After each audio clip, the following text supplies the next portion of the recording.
안녕하십니까. 반갑습니다. 네, 오늘 이렇게 많은 분들이 현장에 참석하지 못하셨지만 지금 유튜브상에서 함께 시청하시라고 생각이 듭니다. 오늘 특별히 이제 부모와 자녀의 행복한 관계 맺기라는 큰 타이틀 아래 보시다시피 제목이 뭐예요? 3살 정신건강 여든까지 간다. 그래서 그 3살 이전의 경험들이 얼마나 중요한가, 그리고 부모가 자녀들에게 미치는 영향력이 얼마나 큰가, 대단한가, 그런 내용들을 중심으로 긍정적인 정서 경험의 측면에서 좀 더 살펴보도록 하겠습니다. 여러분들 지금 자녀들을 키우고 계신 분들이 제일 걱정하시는 것이 우리 아이가 정말로 얼마나 건강하고 잘 성장할 수 있을까에 대한 고민을 많이 하실 것 같습니다. 오늘 이런 강의를 통해서 우리 아이들이 더 잘 성장하고 행복한 관계를 또 부모님과 맺을 수 있는 그런 기회가 되기를 간절히 바라봅니다. 자, 그 다음 여러분들 보시면 자, 화면을 좀 돌려볼게요. 자, 화면이 안 올라가네요. 여러분들 아이들이 태어났을 때 어떠셨어요? 행복하셨죠? 어쩌면 여러분들에게 가장 행복할 때가 언제요? 라고 한다면 그 전으로 가볼게요. 아마 아이들이 태어났을 때 가장 행복했을 거라고 생각하실 겁니다. 그런데 이제 너무 빨리 돌아갔는데 앞쪽에 좀 뒤로 좀 빼게 해주실래요? 아이들이 태어났을 때 여러분들은 제가 화면을 준비했는데 이따 보시겠지만 어째요? 다이아몬드 원석이 될 거라는, 다이아몬드가 될 거라는 기대를 혹시 해보신 적이 있죠? 제가 첫 장면에 지금 화면이 좀 너무 앞으로 갔는데 첫 장면에 뭘 보여드리고 있냐면 다이아몬드를 지금 딱 제가 화면에 놨습니다. 그런데 이제 다이아몬드의 가능성 있는 원석인데도 불구하고 지금 이렇게 세월이 흘러서 자녀를 양육하는 과정에서 그 꿈이 좀 많이 무너지고 그래도 다이아몬드는 안 돼도 다른 루비 정도만 됐으면 얼마나 좋을까, 이렇게 또 생각도 하실 것 같습니다. 근데 왜 아이들은 그렇게 우리가 원하는 대로 그렇게 대단한 무한한 잠재력과 가능성이 있음에도 불구하고 점점 세월이 흘러가면서 그런 것들을 포기하게 될까? 오늘 그런 생각도 한번 해볼 만한 일이죠. 혹시 앞쪽에 좀 더 당길 수 있나요? 이게 지금 포인트가 잘 안 되는데.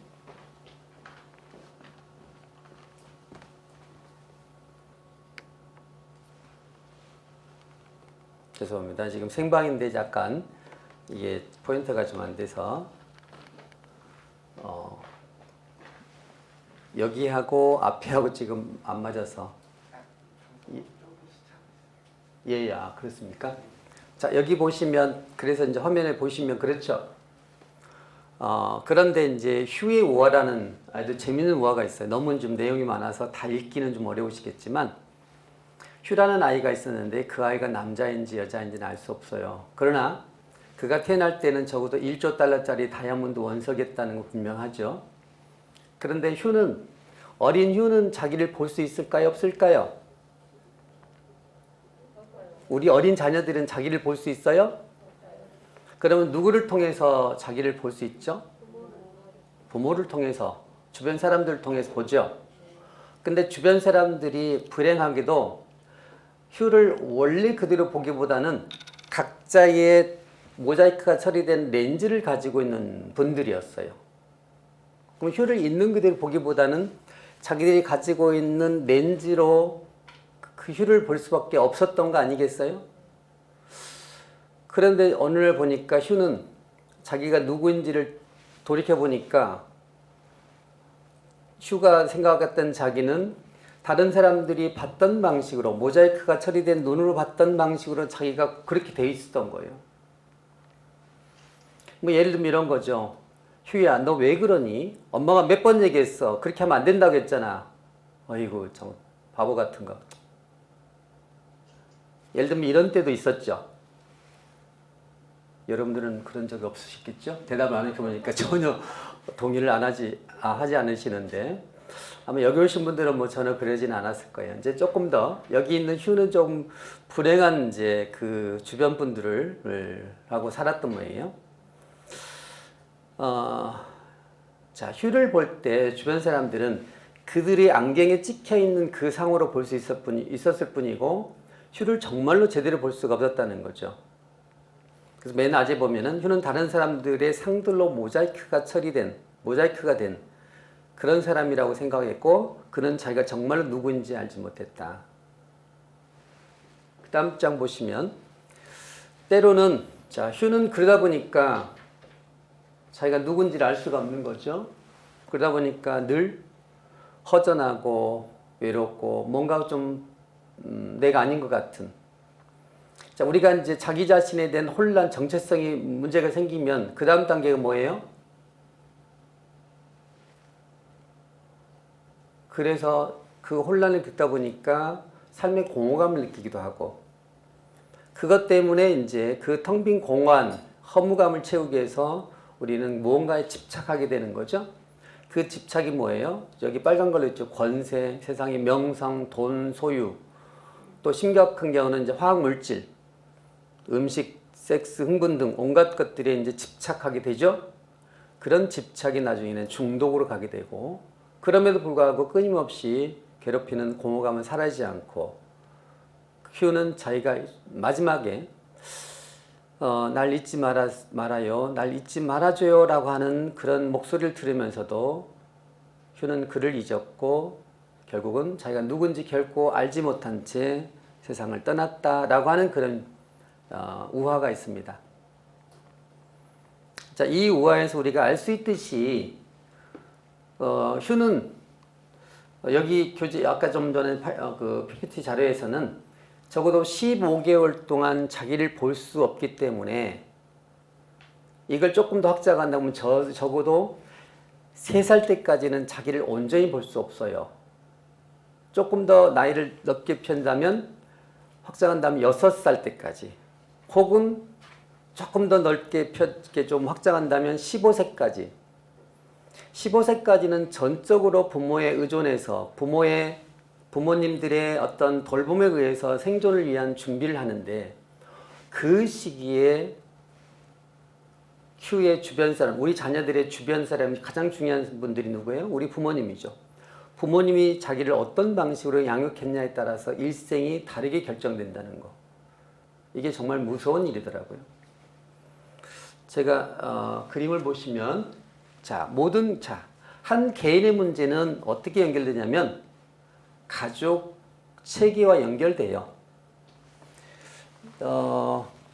여러분들 어릴 때 아이들에게 모빌을 좀 사주신 적 있죠? 어때요? 모빌은 양쪽에서 이렇게 여러 가지 지금 물건들이 이렇게 저렇게 매달려 있는데, 한쪽이 흔들리면 어때요? 다른 쪽은 자동으로 흔들리죠. 그래서 여기 모빌에서 보면은 고양이가 흔들리면 저쪽에 물고기가 흔들릴 수밖에 없는 것이죠. 그러니까 우리 자녀들 입장에 본다면, 우리 아이가 아프면 어때요? 부모님도 당연히 흔들리죠. 그리고 그 옆에 누가 흔들려요? 다른 자녀들도 흔들리죠. 근데 아이들의 삶이라고 하는 것은 가장 중심에 누가 계셔요? 부모님이 계시죠? 예.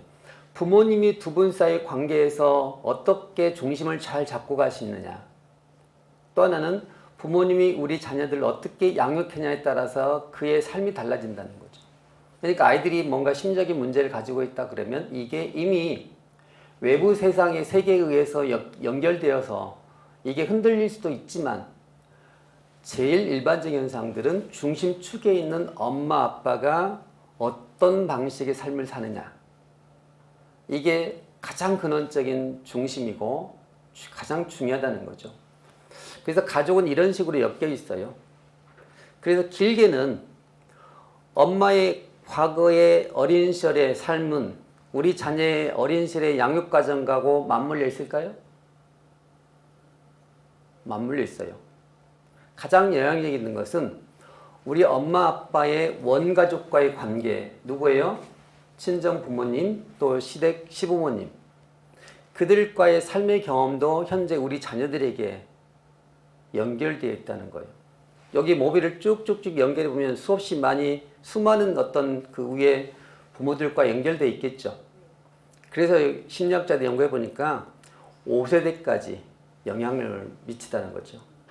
그리고 가장 강력한 영향력은 3세대. 뭐 이거 설명을 하면 또 얘기가 많은데요. 예를 들면 할아버지가 아버지에게 굉장히 그 기대가 컸어요. 그래서 공부를 많이 시켰는데 할아버지가 기대했던 방식으로 아버지가 꿈을 이루지 못했어. 그러면 그 아버지는 그 꿈을 누구를 통해서 이루고 싶겠어요? 그렇죠. 거의 뭐 그렇게 될 확률이 높죠. 다 그렇진 않아도. 내가 이루지 못한 꿈을 누구를 통해서? 우리 자녀들에게. 그래서 자녀들에게 또 나보다 더 심한 우리 아버지가 나한테 했던 방식보다 더 내 자녀에게 더 많은 투자와 또 그렇게 기대를 하게 될 겁니다. 그러면 우리 아들은 할아버지의 꿈과 연결돼 있죠. 이것이 바로 시스템 체계예요. 이런 식으로 가족은 절대 개인으로 존재하는 게 아니고 다 이렇게 연결돼 있다. 이렇게 보시면 됩니다. 사례를 한번 볼까요? 여기 보시면 어때요? 왼쪽에 지금 아내고 오른쪽에 남편이에요. 그 앞에 지금 둘째인 아들이 있고, 그리고 첫째인지 딸이 지금 빨간색이에요. 딸은 지금 빨간색, 아들은 지금 하얀색이에요. 이 집은 어때요? 엄마 아빠 사이가 어떻게 보여요? 좀 멀어져 있는 것 같죠? 예. 그러니까 이제 결혼 생활을 유지하려면 엄마가 누구를 좀 보고 계시죠? 아들을 보고 있죠. 당연히. 이 결혼 생활을 유지하려면 누구 때문에 살아야 된다고 해요? 엄마는 누구 때문에 살아야 돼요? 아들 보고 살잖아요. 요즘 뭐 딸 보고 사시나요? 지금 아들 보고 사시죠? 그러면 아들하고 이렇게 밀착되어 있다 보니까 저기 딸 보세요. 딸은 어때요? 딸은 이 집에서 뭔가 좀 소속감이 좀 없어져 있는 것 같죠? 그럼 딸은 어디로 가야 돼요? 지금 보니까 밖을 보고 있죠? 잘하시네. 그러니까 이제 그 아이들은 15개월 동안은 적어도 부모님에게 절대적인 의존을 하고 살아야 돼요. 의존한다는 게 여러분들이 혹시 다르게 이해할 수 있는데, 의존이라는 건 사랑이에요, 사랑. 부모의 돌봄과 사랑을 통해서 나머지 인생을 살아가기 위한 준비를 해야 돼요. 더군다나 가장 영향력 있는 시기가 3살까지예요. 36개월. 그때 부모님이 우리 자녀들을 어떻게 얼마나 친밀하게 따뜻하게 안전하게 양육했느냐에 따라서 일생이 달라진다는 거죠. 저는 이제 현장에서 상담을 오랫동안 지금 하고 있고, 상담 일을 지금 보니까 28년째 하고 있어요. 제가 병원에서도 근무해 본 적이 있고, 뭐 많게는 정말 일주일에 제가 제일 많이 내담자들을 배운 때가 29명까지 본 적이 있으니까요. 지금 그 정도는 아닙니다만은 많은 분들을 제가 만나면서 목격했던 게 뭐냐면, 지금 현재 겪고 있는 어려움의 문제는 어린 시절하고 너무 연결돼 있다는 거예요. 부정할 수가 없어요. 과거 이야기 하지 말자라고 얘기하지만 어쩔 수 없이 과거 이야기가 들어갈 수밖에 없어요. 그래서 우리가 아직 지금 양육 과정에 있는 분들은 우리가 어떻게 양육하냐에 따라서 아이의 삶이 달라질 수 있다. 그런 의미에서 지금 제목이 조금 더 과하지만 3살 이야기를 한 겁니다. 지금 불행하게도 여기 이 집도 두 분 사이가 별로 그렇게 행복하지 않았고 엄마는 아들을 보고 살고 딸은 이제 사랑을 받아야 되는데 사랑을 받아야 내가 생존하기 위한 그 준비를 하는데 우리 집에서는 나를 돌보는 사람이 별로 없고 사랑을 해주는 사람이 별로 없고 내가 의존할 사람이 없다. 그럼 어디로 가요? 아까 밖으로 간다고 그랬죠. 밖으로 가면은 나한테 소속감을 줄 수 있는 대상이 누구예요? 누굴까요? 친구, 또래들이죠. 어쩔 수 없이 또래 관계로 갈 수밖에 없어요. 그래서 이제 지금 보면 둘째는 엄마하고 밀착되어 있어서 근데 둘째 밀착되어 있는 저 아들은 행복할까요? 잘 모르겠어요.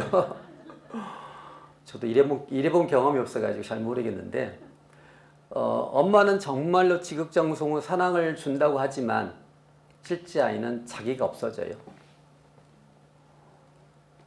우리 아이들이 처음 엄마 아빠 빼고 처음 쓰는 단어가 뭐예요? 뭘까요? 미운 몇 살 그러죠? 미운 몇 살 그러죠? 미운 몇 살? 미운 4살. 만으로 말하면 한 3살쯤 되죠? 그 아이들이 처음 쓰는 단어가 뭐라고요? 아까 우리 선생님이 얘기했지만 아내 싫어 그죠? 아내 싫어라는 말을 쓸 때 엄마는 어때요? 그때 이거 하면 안 될 것 같은데 왜 그런 얘기하지? 왜 얘가 좀 반항적이지? 왜 순종하지 못하지? 이렇게 염려하실 거지만 실제로는 그게 굉장히 건강한 양육이에요. 건강한 발달이에요. 엄마, 나 엄마의 부속품이 아니고 나도 있어. 이건 내가 할 거고 엄마가 시키는 거 싫어. 왜 화면이? 안 해. 이 말은 엄마 나 있어. 이런 의미예요. 나도 있어. 내도 생각이 있고 엄마 나도 있다고 이런 얘기예요. 그럴 때 건강한 방식의 지금 양육입니다. 자, 그런데 이제 이 집은 그렇게 안전하지 못한 집이었는데 이 아들은 엄마한테 통제받고 살아요. 사랑이란 이름으로 과잉보호라는 이름으로 엄마는 사랑이지만 아이는 사실 과잉보호예요. 그래서 아이가 하는 대로 아이가 원하는 대로 해주는 것보다는 엄마가 원하는 방식으로 아이를 통제하고 양육하기 때문에 과잉보호는 결코 사랑이 아니에요. 요즘에 자녀들이 하나 혹은 둘 일반적으로 요즘 자녀 출산이 좀 저조하기 때문에 하나인 경우도 많죠. 자녀가 하나일 때 엄마 아빠는 어때요? 전적으로 아이들한테 지지해 주죠. 모든 것들을 엄마 아빠가 가장 좋은 걸로 가장 좋은 걸 먹이고 가장 좋은 걸 입히고 가장 좋은 것들을 아이들한테 뭔가를 제시해 주지만 진짜 아이가 원하는 걸까? 제가 흔히 그런 말을 써요. 친구들이 1,000원짜리 과자를 먹고 있어서 나도 그걸 좀 먹고 싶은데 엄마가 볼 때는 그거 별로 이렇게 썩 좋은 것 같지 않아. 좋은 어떤 이렇게 좀 불량품 같고 우리 아이는 적어도 과자를 먹인다면 5,000원짜리, 10,000원짜리 먹이고 싶어. 그래서 어느 날 보니까 아이가 그걸 가져왔어 유치원에서. 엄마 볼 때 마땅치 않아. 저거 옛날 과자고 별로 형편없는데. 그래서 그걸 뺏고 엄마가 제일 좋아하는 가장 비싸고 괜찮은 그 과자를 줍니다. 그러면 아이가 어때요? 우리 엄마가 나를 너무 사랑하니까 이렇게 좋은 과자를 주는 거야 이렇게 이해해요? 그럼 어떻게 이해해요? 왜 내 거 뺐지? 이건 친구들하고 같이 먹었던 아주 맛있는 건데 왜 엄마는 나 이거 뺏고 저걸 주지? 그러니까 아이들이 생각할 때는 뭐냐면 나를 사랑하지 않아. 엄마 마음대로야.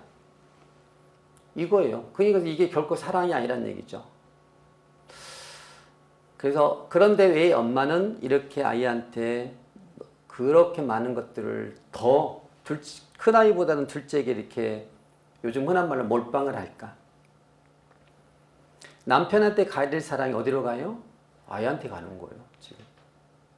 그러니까 남편과 아내 사이는 별로 사이가 좋지 않은데 엄마는 아이 보고 살아. 특히 둘째 아들을 보고 산다. 그러면 이 집은 상당히 위험 가능성이 높은 거죠. 자, 자세한 내용은 제가 생략을 할게 넘어갈게요. 아버지가 어떤 사람이었고 어머니 역시 어떤 사람인지는 지금 잠깐 화면을 좀 보시고요. 어쨌든 두 분이 지금 불행하게 살는데 중요한 것은 자녀들이 문제예요. 딸은 점점점 애정결핍이 생기면서 밖으로 나들고, 둘째는 어때요? 과도한 통제 경험을 통해서 어때요? 나중에 후유증이 생깁니다. 자, 후유증이 어떻게 생기는지는 이제 볼 겁니다. 그러면 이런 경험들이 나중에 배우자를 선택하는데도 어떨까요? 영향을 미칠까요? 오, 그렇게 이해하시네, 바로. 상식적으로 아들은 어떤 배우자를 선택할까요? 뒤에 나옵니다. 아들은 어떤 배우자를 선택할까요? 엄마와 다른, 나한테 좀 자유롭게 해주는 사람, 허용적인 사람을 만나고 싶겠죠. 그럼 저 딸은 어떤 사람 만나고 싶을까요? 따뜻하고 나에게 관심을 기울이는 사람, 전적으로 나를 보는 사람들에게 관심을 갖겠고, 그 사람은 배우자를 선택하겠죠. 자, 그런데 이제 엄마 아빠가 불행할 때 여기 보시면 위기 가족에서 자녀들은 어떤 역할을 하냐면 대리 배우자 역할을 해요. 대리 배우자 역할은 누가 지금 하고 있어요? 이 집에서? 아들이 하고 있죠. 아들이 누구처럼? 아버지 역할을 하고 있는 거예요. 그 다음에 작은 부모 역할도 하는 거예요. 어쩌면 엄마 아빠가 과거에 사랑을 받지 못하면 자녀들에게 사랑을 듬뿍 주면서 뭐라고 그래요? 네가 엄마 아빠한테 잘해야 돼? 그런 거예요. 그죠? 사랑을 줄 때 온전하게 줘요? 아니면 조건적인 사랑을 줘요? 그래요. 내가 가르칠 때 이렇게도 비유해요. 내가 어릴 때 그렇게 공부를 하고 싶었는데 공부를 못했어. 엄마 아버지가 공부를 안 시켰어. 그러면 우리 자녀들한테 어떻게 해요? 공부를 더 안 시켜요? 더 많이 시키겠죠. 극단적으로 안 시킬 수도 있어요. 왜? 나는 내가 그렇게 공부에 대해서 그렇게 배움이 좀 없었다면 애들 가르쳐봤자 무슨 이렇게 생각할 수도 있지만 정반대도 많아요. 오히려 더 많이 가르치고 싶고 더 훌륭하게 키우고 싶은 그 마음이 있는 거예요. 그러니까 그게 나쁜 건 아니에요. 그래서 내가 채우지 못했던 것을 아이들한테 더 사랑을 주면서 더 희생하고 헌신하면서 더 잘 되길 바라는 그 마음 문제가 없는데, 혹시 내가 그때 이루지 못했던 꿈을 네가 이루어야 돼. 그러면 그것이 뭐예요? 사실은 아이들이 엄마 아빠의 작은 부모가 되는 거예요. 그러니까 내가 채우지 못했던 그 욕망은, 욕구를, 갈망을 아이들이 통해서 채우려고 하는 거예요. 그러니까 우리 아이가 나중에 대학원까지 가서 박사도 하고 온갖 걸 다 했어. 이런 얘기는 뭐예요? 자기 만족이죠. 어떤 경우는 그렇습니다. 또 심한 경우는 마스코트 역할도 해요. 마스코트는 어때요? 엄마 아빠 두 분 사이 관계가 아주 심각해지면 아이들이 둘 사이를 같이 오가면서 엄마를 아빠를 기쁘게 해주는 아이 역할을 하는 경우도 있죠. 그래 누구 때문에 살아요? 엄마가 너 때문에 한다 그러고 아빠도 너 때문에 한다 그러고, 두 분 관계는 소원한데 아이가 엄마한테도 잘하고 아빠한테 잘해. 그리고 엄마가 아빠한테 얘기할 때 대화가 단절되면 아이 시켜서 네 아빠한테 얘기해라. 또 네 엄마한테 얘기해라. 이렇게 교량역을 한다면 그 아이가 팽팽한 긴장을 완화시키는 역할을 하는데, 그게 일종의 마스코트라는 거예요. 이것도 전부 다 희생양이에요. 또 심지어는 맨 아래쪽에 보면은 엄마 아빠가 심각해지니까 밖에서 사고치기 시작해요. 막 분노 조절이 안 되고 감정 조절이 안 되고. 자, 그런 날 보니까 이 아이가 심각하게 학교에서 경찰서에서 연락이 옵니다. 학교폭력 선도위원회, 학폭위원회. 그러니까 이제 두 분 관계가 심각해지는 사실을 아이를 통해서 느끼기 시작하면서 서로 친밀감을 가져요. 상호 이제 뭔가 심각성을 서로 인식하면서 우리가 뭔가 좀 달리해야 되겠다라는 경각심을 가지면서 두 분이 친밀해지는 경우도 있어요. 금방 했던 항상성이라는 거. 여러분들 추우면 어때요? 온도를 높여야 되고 더우면 온도를 낮춰야 되죠.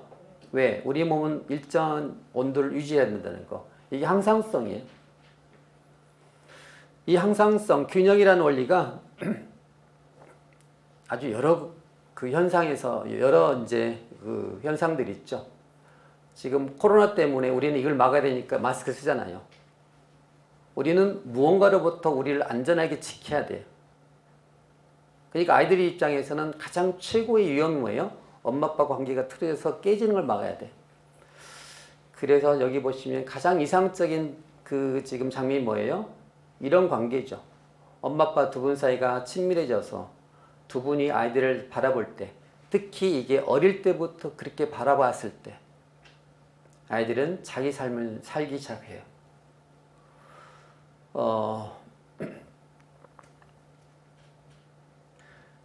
그림을 보시면서 이제 우리가 좀 눈에 띄는 것은 지금 15세 이전까지는 이렇게 서로 마주보고 있다가 어느 정도 세월이 흘러서 아이들이 성인이 되면 뒤로 돌기 시작하죠. 그러죠? 그래서 이제 아이들은 부모에게 사랑을 충분히 받은 다음에 자기 인생을 살기 위해서 부모님과 등을 돌리고 자기 인생을 살기 위해서 나가야 되는 것이 이상적이죠. 그래서 언제나 부모님은 뒤에 계셔야 돼요. 처음에는 앞에서 온전하게 깊게 따뜻하게 정말로 세상살이의 기본이 이제 기본적인 안정감을 구축하도록 하는 것이 첫 단계고, 그 다음에 이제 세월이 흘러서 아이들이 독립 시기가 되면 뒤로 물러나서 그들에게 사랑을 주는 것으로, 돌려받기를 바라는 것이 아니고 여전히 사랑을 주는 것으로서 역할을 해야 되는 것이 가장 이상적이에요. 자, 오늘 수치심 이야기를 좀 하고 싶어요. 수치심. 여러분들 수치심이라는 말은 우리에게 필요하죠? 뭔가 지금 잘못된 행동을 했을 때는 여러분들이 부끄러움을 느껴서 그 부끄러움을 느낀 다음에 그런 행동들을 안 하려고 했을 때 우리는 건강한 수치심이죠. 그런데 자존감이라는 거 혹시 자존감이라는 이 주제가 굉장히 중요하다는 건 알고 계시죠? 자존감이 낮은 아이들은 어떤 특성을 갖고 있죠? 자기 존재를 어떻게 생각해요? 자존감이 낮을 때는. 자존감이 낮으면 자기 표현을 건강하지 못하지만 자존감이 낮기 때문에 표현을 잘 못하죠. 그럼 자존감이 낮다는 것은 어떤 상태를 말하는 거죠? 위축도 되기도 하고 자기 존재에 대해서 가치 없다고 느끼는 것이 자존감이에요. 자존감이 낮은 거예요. 다른 말로 자존감 높다는 것은 내 존재를 가치 있다고 여길 때 자존감이 높아요. 자기 신뢰도 높고 자기를 가치 있게 여기는 거예요. 그런데 이제 여기 보시면 수치심이라는 거 봅시다. 엄마 아빠가 별로 관계가 안 좋아서 아이를 돌보지 못했고, 또 때로는 엄마가 이제 여기 제가 뭐 서서 이렇게 연극기로 하기는 어렵지만 엄마 아빠가 대판 싸웠어요. 그래서 아빠가 집을 나갔고 엄마가 지금 속상해서 지금 집에 계시는데 그 엄마 표정이 어떨 것 같아요? 좋아요? 엄마 표정이 굉장히 화가 나 있고 슬퍼하고 뭔가 해소되지 못한 그 응어리가 있어 보이죠? 그럼 아이들은 그 엄마 표정을 보고 어떻게 느낄까요? 엄마가 화가 났구나. 뭐 나하고 관계없는 거야 라고 이렇게 등 돌리고 볼까요? 뭔가 계속해서 엄마 눈치를 살필까요? 엄마 눈치 살피죠? 그럴 때 아이가 느낄 것은 뭐예요? 엄마가 그렇게 푸념을 했어. 아유, 왼수 같은 것들. 내가 저것들만 없으면 내가 저 인간을 내가 살겠어? 자식이 왼수지. 내가 왜 저들을 낳았을까? 뭐 그런 경우는 없으시겠지만 오늘 좀 조금 막 나가는 지금 상황이에요. 그냥 푸념으로 이렇게 엄마가 얘기를 하셨어요. 그러면 아이는 그 이야기를 듣고 아이고 진짜 꼴 보기 싫어. 이런 얘기를 하고 또 눈길도 안 줘. 그러면 아이는 어떻게 느낄까요? 우리 엄마가 혹은 아빠는 집 나갔고 화난다고. 엄마는 지금 막 씩씩거리고 있고 화가 나 있어요. 그걸 지켜본 아이는 어떤 느낌? 불안하고 마치 버림받는 것 같고 내 존재가 어떤 사람인 것 같다? 쓸모없는 사람 같다. 그래서 아이가 존재에 대한 부끄러움을 갖는 거예요. 내가 왜 이럴까? 난 엄마를 왜 이렇게 힘들게 할까? 내가 태어났으니까 엄마가 저렇게 힘들다고 했는데 나만 없으면 엄마가 좀 괜찮을 텐데. 이러면서 아이 스스로 자기 존재에 대한 무가치감을 갖기 시작해요. 뭐 그 정도 있을 수 있는 거 아니야 하지만 사실 아이들이 너무나 예민하기 때문에 이미 갓난 아이들도 엄마의 표정을 읽어요. 2살, 3살 때 엄마가 이제 산후 우울증도 있고 또 결혼해서 보니까 되게 이런 경우도 있어요. 아이가 생겨서 어쩔 수 없이 결혼한 분들 너무너무 그게 후유증이 큽니다. 근데 그 결혼이 행복했다면 상관없는데 행복하지 못했다 그러면 모든 책임을 누구한테 돌려요? 아이들한테 돌리죠. 내가 네 없었으면 내가 네 아빠랑 살겠냐? 이런 얘기를 한번 했다 합시다. 그건요, 심각해요. 그러면 아이가 스스로에 대해서 부끄러운 아이가 돼요. 나는 쓸모없는 인간, 내 존재에 대한 무가치감을 갖기 시작합니다. 그것이 아이들에게 모든 심적인 질병, 3살 이전에 이런 경험을 했다 그러면 이건 일생 동안 나중에 심적인 문제를 갖게 됩니다. 그 이후에도 영향을 미치는데 적어도 사춘기까지 이런 경험을 한다는 것은 끔찍한 일이에요. 자, 그런데 수심이라는 것이 어떤 경험이냐? 버림이라는 경험. 부모가 실제로 자녀를 버리고 떠난 경우도 있고 아이들의 감정을 잘 다루지 못해서 지지하지 못한 경우도 있고 아이들이 사랑을 받아야 될 의존 욕구가 있는데 그걸 채우지 못한 경우도 있어요. 적어도 초등학교 입학하기 전까지는 훨씬 더 많이 의존하죠. 엄마한테 손을 벌리는데 애가 벌써 애어른 혹시 어린이집의 선생님이거나 학부모님들 중에서 우리 아이가 너무 애처럼 애가 아니고 어른처럼 애어른처럼 그렇게 알아서 잘해요 그러면 엄마 아빠는 기뻐하실 거예요.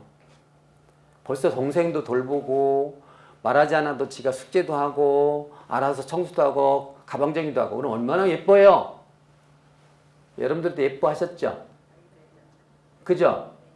어메 그런 애들 같으면 열댓 명도 다 키울 수 있겠다라고 얼마나 자랑하신 적이 있어요. 근데 잘 보세요. 그 아이들은 의존 욕구가 채워지지 않는 거예요. 사랑을 받아야 될 시기에 사랑을 못 받고 오히려 아이가 엄마 아빠를 기쁘게 해줘요. 자, 아까 엄마가 지금 힘들어가고 지금 막 표정이 안 좋고 씩씩거리고 있어. 그럼 애가 어때요? 다가가서 엄마를 돌보고 엄마 위로해주죠. 엄마 내가 있잖아. 안 그래요? 엄마 내가 이거 했어. 청소했어. 어메 엄마는 너무 기뻐하죠. 그래서 누구 보고 산다 그랬어요? 어미 우리 딸내미 보고 살아. 우리 아들 보고 살아 그러죠. 그럼 그 아이는 누구를 위해 살아야 돼요? 엄마 아빠를 기쁘게 해야지 해요. 근데 이제 사실 이 과정에서 엄마 아빠는 그 렌즈가 아까 그 우화에서 그들이 쓰고 있는 안경에 렌즈가 있다고 했죠. 그 렌즈가 아이들 투명하게 본 게 아니고 내 삶이 불행해지면 저 아이들도 왼수 같은 거예요. 내가 어릴 때 어떻게 살았는데 니들은 호강한 줄 알아. 그런 라떼 얘기를 하죠. 라떼는 말이지.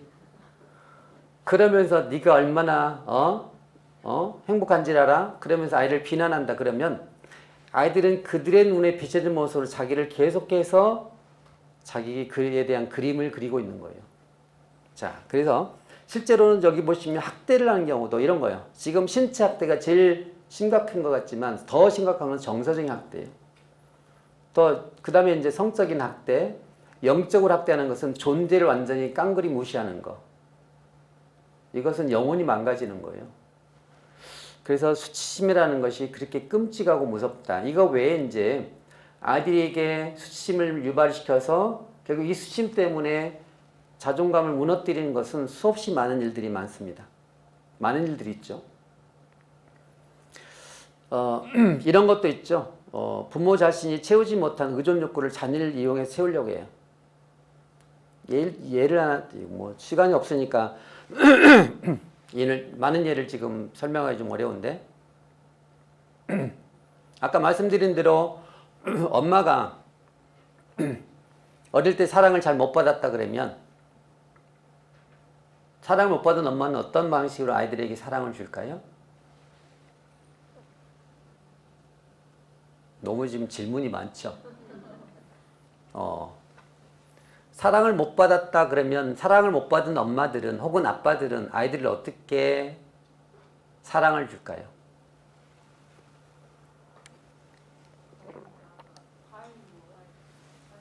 자, 내가 못 받았으니까 넘치게 사랑을 주기도 하겠죠. 내가 못 받은 만큼 더 주고 싶잖아요. 그죠? 어떤 경우는 받지 못하기 때문에 어떻게 주는지를 몰라서 못 주는 경우도 있어요. 그런 정도로 어릴 때 엄마 아빠가 어떤 사랑을 받았느냐 받지 못했느냐에 따라서 아이들에게 대하는 사랑이 전하는 방식이 달라요. 그런데 엄마가 사랑을 못 받았을 때 아이들한테 넘치는 사랑을 주는 경우가 있어요. 그 넘치는 사랑을 줄 때 그것이 순수한 사랑일까요? 아니면 뭔가 기대를 하는 사랑일까요? 그래, 아까 의존 욕구를 본인이 채우지 못한 의존 욕구를 자녀를 이용하는 것이 그런 거예요. 내가 못 받았으니까 내가 너를 넘치게 주겠다. 그냥 순수한 의도보다는 그 뭔가 기대를 하면서 자기를 돌보게 하는 방법도 있어요. 이런 것도 여전히 아이들한테는 존재에 대한 부끄러움을 갖게 만든다.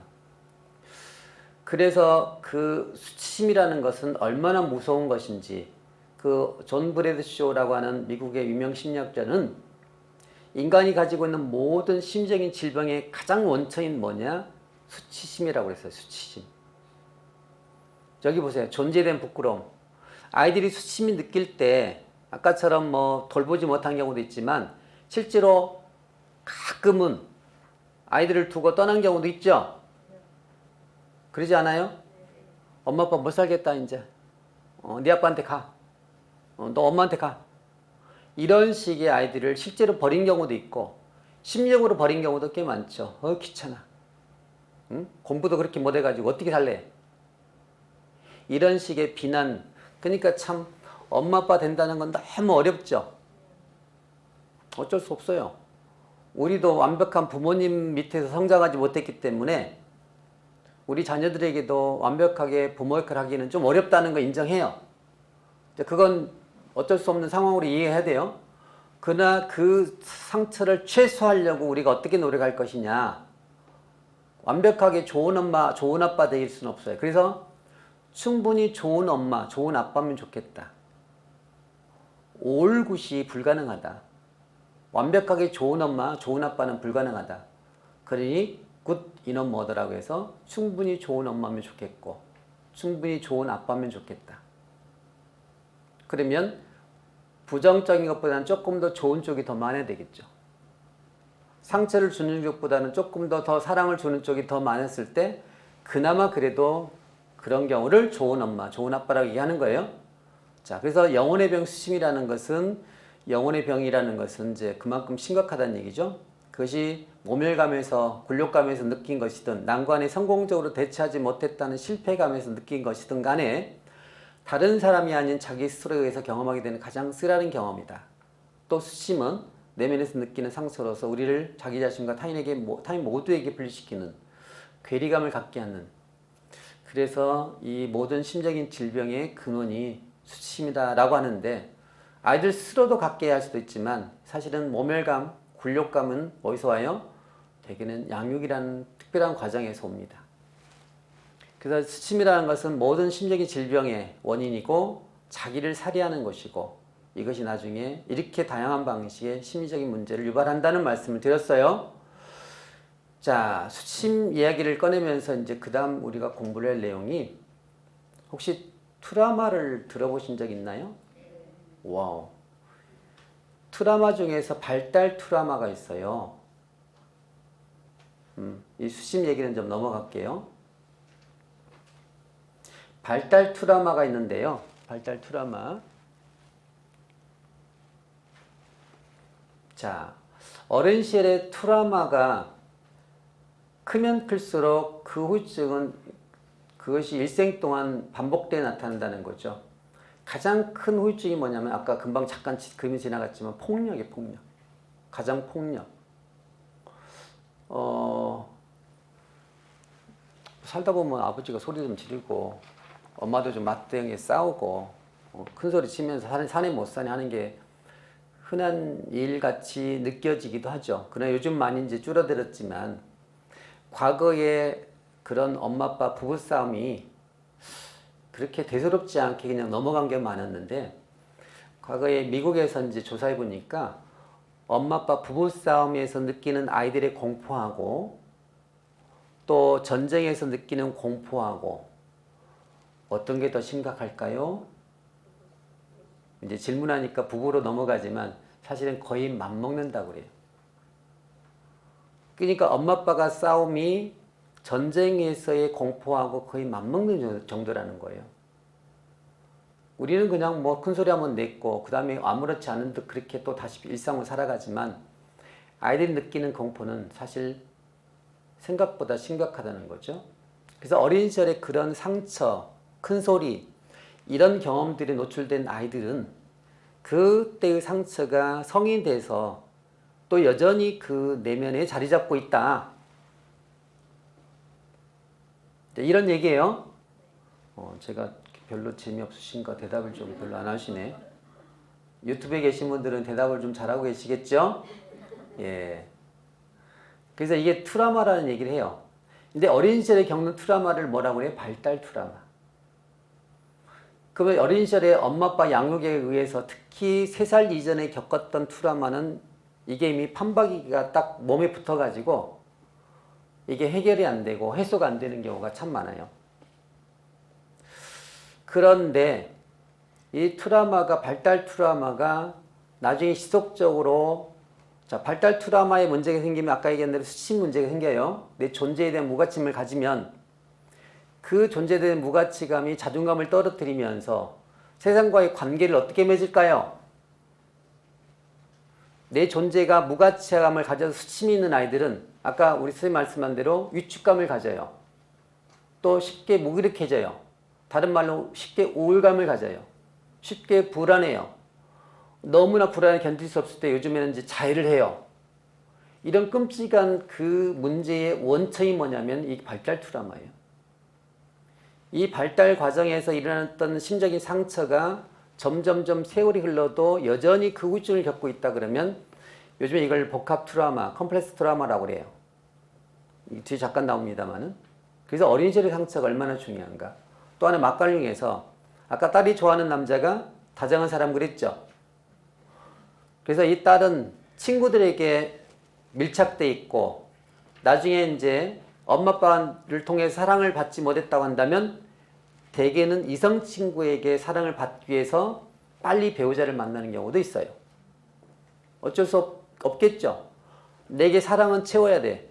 아이들이 사랑을 채우는 것은 절대적으로 중요하다는 거 아시겠어요?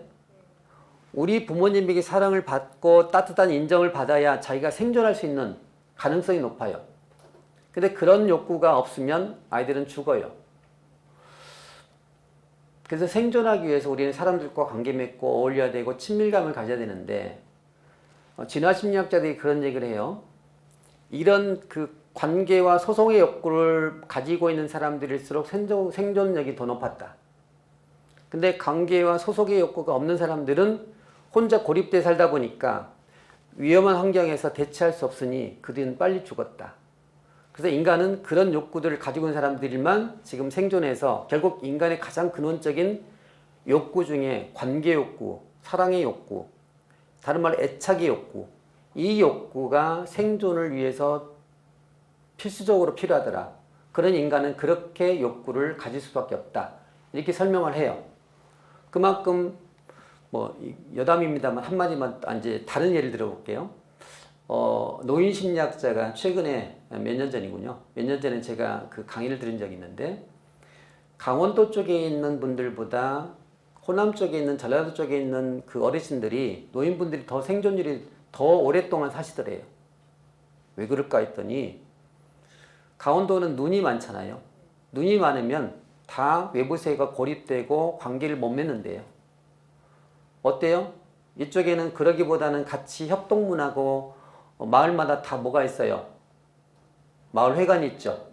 요즘엔 지금 코로나 때문에 다 마을회관이 문을 닫았는데 과거에는 늘 마을회관이 놀이터였죠.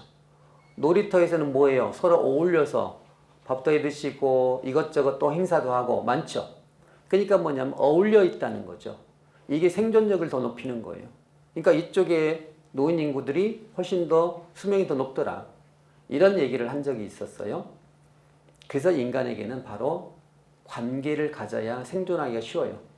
그러니까 아이들은 뭐예요? 딸은 뭐예요? 그 관계욕구를 채우기 위해서 누구한테 매달려야 돼? 친구한테 혹은 이성 친구에게 매달릴 가능성이 높고, 아들은 생존하기 위해서 어때? 너무 통제받으니까 도망가는, 그래서 간섭을 하지 않는 여자, 또 나한테 내버려 두는 여자, 엄격하지 않는 사람들에게 끌려가요. 실제로는 이 남자는, 아들은 사실 쿨해 보여요. 관계 속에 들어가 있는 걸 별로 안 좋아해요. 그 약간 회피 성향을 보이죠. 그런 회피 성향을 보이는 이유가, 회피를 할 수밖에 없는 것이 관계에서 들어가면 내가 통제받고 또 고통을 당한다는 느낌 때문에 관계에서 조금 멀어지려고 그래요. 그게 위험할 때는 도망가려고 하지만 그러지 않을 때는 계속해서 밀착돼 있고 그렇게 더 사랑을 받으려고 애쓰는 후유증을 겪고 있다는 거죠. 그래서 제가 부부관계와 관련해서 상담을 해보니까 임하고 부부관계 치료가 있었어요.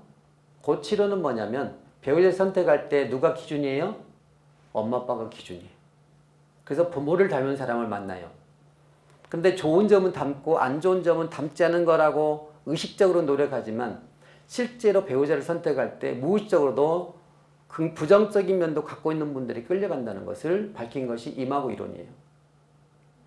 그 정도로 어릴 때 우리 아이들이 우리 부모에 관련된 이미지가 그렇게 중요하게 작동한다는 것을 사실 확인한 겁니다.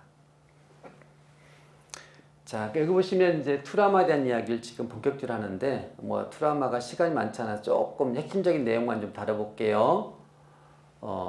자, 트라우마라고 하는 것은 이제 심적인 충격을 말하는 거죠.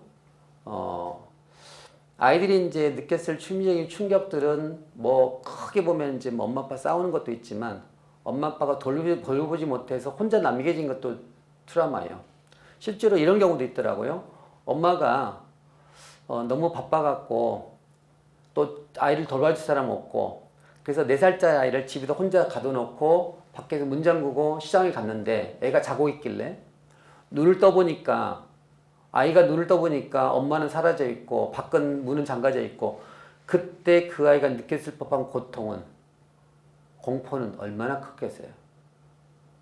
그런 경험을 한 사람이 있다 그러면 그 사람은 이미 이 상황적인 폐쇄공포가 아니고 엄마가 나를 버리고 떠났다는 방식의 인식으로 버림의 트라우마를 경험해요. 이해가 되세요?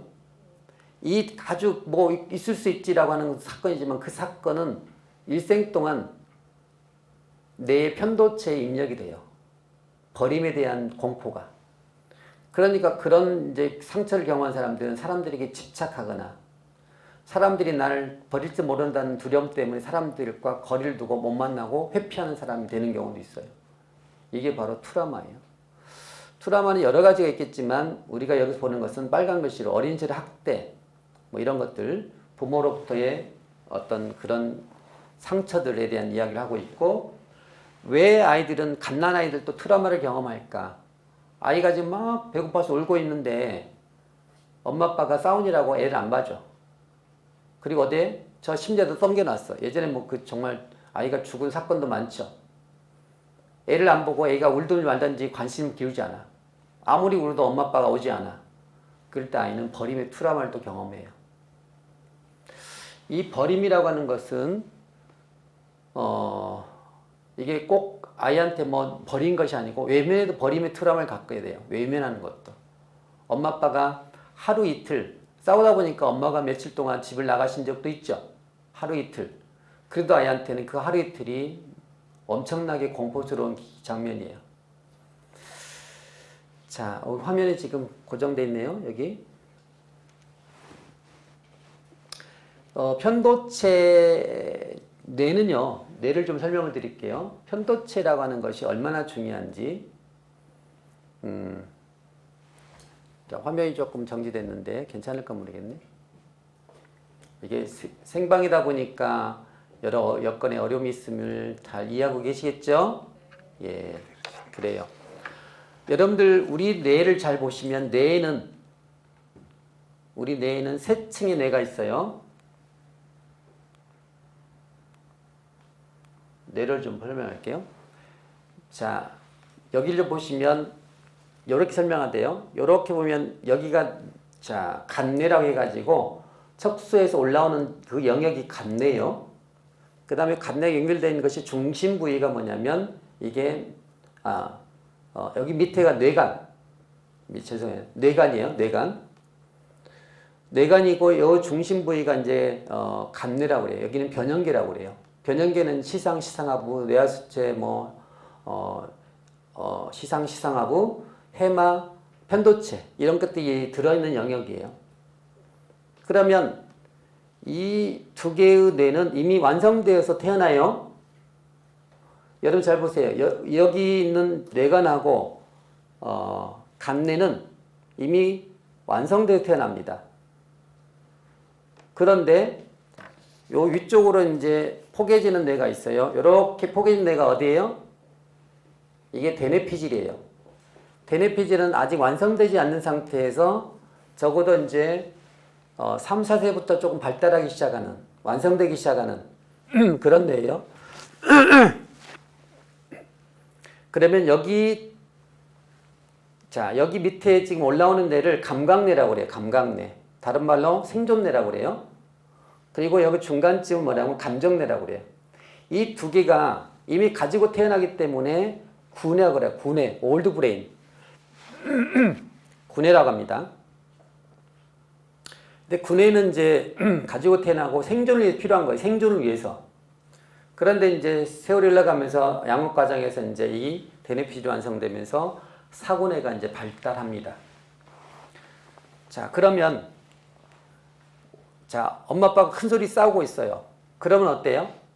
아이는 감각적으로 그 위험하게 느끼죠. 인식하죠. 감각적으로 위험하게 인식하면서 어때요? 어떤 감정을 느껴요? 불안하다, 두렵다를 느끼겠죠. 그러니까 여기 있는 뇌간에서 생존뇌와 감정뇌는 함께 묶어요. 함께 작동해요.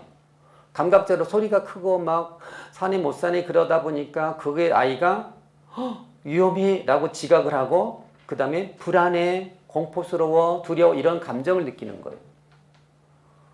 그런데 그 감정이 너무 끔찍하면 어디로 가냐면 변형계에서 편도체 입력이 돼요. 일상적인 그 정보들은 해마로 저장이 되어서 나중에 망각이 되는데 감정적인 끔찍한 상처의 기억은 편도체 입력이 돼서 편도체 입력된 기억들은 절대 망각이 안 돼요. 그러니까 유사한 상황이 가면 그 편도체 입력된 공포 반응이 일어나는 것이 트라우마예요. 후유증이에요. 그런데 그때는 아직도 사고뇌가 발달하지 못했기 때문에 주로 감각적으로, 감정적으로 인식을 할 뿐이에요. 자, 오늘 그 제목이 감정의 중요성을 지금 설명하기 위해서 말씀을 드리는데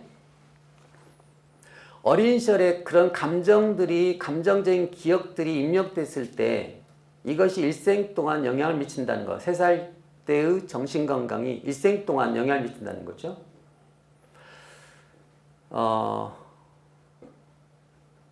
여기 보시면 이제 그러면 어떻게 하면 건강하게 양육할 것이냐. 이건 넘어갈게요.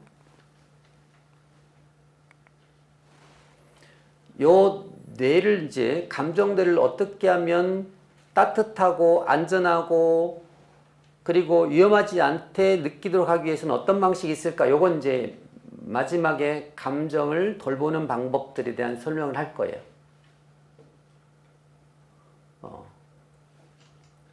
자, 이게 또 화면이 왔다 갔다 하네요. 됐습니다.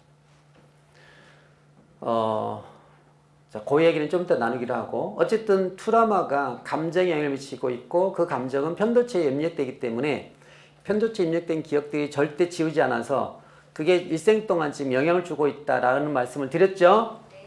자, 그러면 요 그림을 잘 보세요. 부모의 관계가, 엄마 아빠의 관계가 서로 어떻게 자녀들에게 사랑을 주고받느냐에 따라서 아이들에게 큰 동그라미 자녀예요. 아이들에게는 두 가지 그림자를 만들어요. 두 가지 그림자 중에 첫 번째가 타인표상. 이 타인표상은 엄마의 그림자, 아빠에 대한 그림자를 갖는 거예요.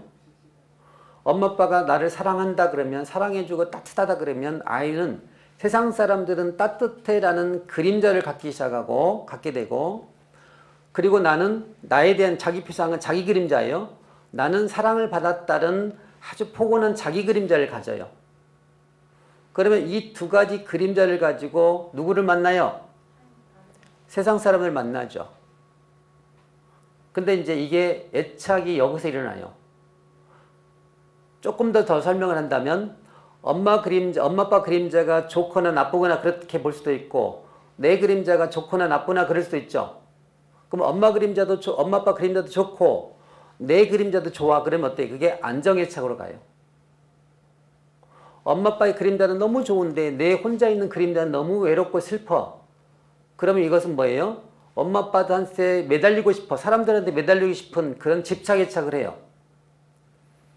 그걸 뭐예요? 아까 봤던 딸이 엄마 아빠는 저렇게 엄마가 저렇게 동생을 사랑해주고 저렇게 따뜻하게 있는 게 나도 너무 보고 싶고 나도 받고 싶어. 그럴 때 아이는 뭐냐면 엄마 아빠 그림자 아니 저건 아니다. 아까 그림자는 뭐냐? 엄마 아빠는 늘 싸우고 별로 안 좋으면 엄마 아빠 그림자도 안 좋고 내 그림자도 사랑을 받지 못하니까 내 그림자도 안 좋아. 그런 경우는 이제 혼란의 차를 겪어요. 갈 수도 없고 도망갈 수도 없고 사람들에게 매달릴 수도 없고 또 도망갈 수도 없고 이렇게 혼란의 차를 겪는데 엄마 아빠는 그런 대로 괜찮은데 나에 대해서 이렇게 사랑을 줄 수 없는 상황이 있겠죠. 그러면 엄마 아빠가 좋은 그림자를 가지고 나는 안 좋은 그림자를 가지면 사람들에게 매달리는 방식으로 집착하는 방식으로 애착 형성을 해요. 그래서 애착의 유형이 안정애착, 회피애착, 그 다음에 집착애착, 그 다음에 혼란애착 이런 애착 유형이 있어요. 이게 어떻게 만들어져요? 아주 짧게는 3세, 길게는 6세까지 이 시기에 결정적인 시기예요. 애착이라는 말은 전문용어로 뭐라고 표현하냐면 양육자에 대한 정서적인 친밀감이에요.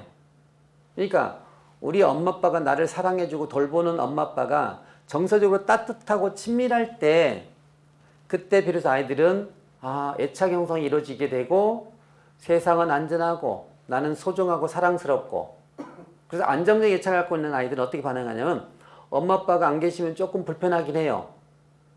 그래도 엄마 아빠가 안 계시면 엄마 아빠가 막 떠날 때는 좀 칭얼거리지만 엄마 아빠가 눈에 안 보여도 아이들은 그냥 잘 또 견뎌요. 그런데 또 엄마 아빠가 돌아오면 또 엄마 아빠가 돌아왔으니 또 그런대로 또 잘 견뎌요. 잘 지내요. 근데 회피애착은 뭐예요? 엄마 아빠가 돌아오면 혼자 지내요. 같이 지내지 않아요. 예를 들면 이제 그런 식으로 관계 속에 들어가들 어려우니까 엄마 아빠가 집에 계시면 그냥 뭐 혼자 자기 방에서 혼자 자동차 갖고 놀고 책 보고 노는 거예요. 그리고 칭얼거리기도 하고. 자, 그래서 이제 애착 유형이 또 여러 가지 설명이 되는데 지금 자, 정서적인 중요성들을 설명을 하고 싶어서 애착 설명을 하는 거예요. 정서의 중요성. 자, 긍정적인 정서, 좋은 정서. 편도체에 그렇게 감정적인 기억이 입력된다니 이 편도체에 좋은 기억들을, 좋은 감정적인 기억을 만들어주는 게 좋겠죠. 혹시 회복 탄력성을 들어본 적이 있으신가요? 회복 탄력성이 뭐예요? 쉽게 표현한다면 어떤 위기나 역경을 겪었을 때, 역경이 닥쳤을 때 그걸 이겨내는 힘. 요즘에 스트레스를 받았을 때 그걸 잘 극복하는 힘. 그게 회복 탄력성인데 회복 탄력성이 높다는 건 뭐예요? 감정적으로 잘 돌봄받았던 아이들이 그렇게 내면의 힘이 커요. 그러니까 안정적인 애착을 갖고 있는 아이들은 나중에 성장해서 위기에 대처하는 힘이 크다는 거죠. 자, 긍정적인 정서 혹은 감정이 왜 중요한지, 왜 우리는 감정을 잘 돌봐야 되는지. 예전에 이제 감정 코칭이라고 했는데 저는 조금 감정 돌봄이라고 조금 더 이름을 좀 바꿨어요. 감정 돌봄으로. 자, 감정을 돌본다는 것은 지금 보시다시피 자, 집중력 향상, 자기주도 학습, 그 다음에 심리적인 면역력. 요즘 보니까 심리적인 면역력이 중요하대요. 그죠? 심리적인 면역력이 강한 사람들은 지금 코로나 질병에도 잘 견디겠죠. 내재된 어떤 내적인 마음의 힘이 강한 사람들은 그만큼 스트레스 견딜 힘이 강해요.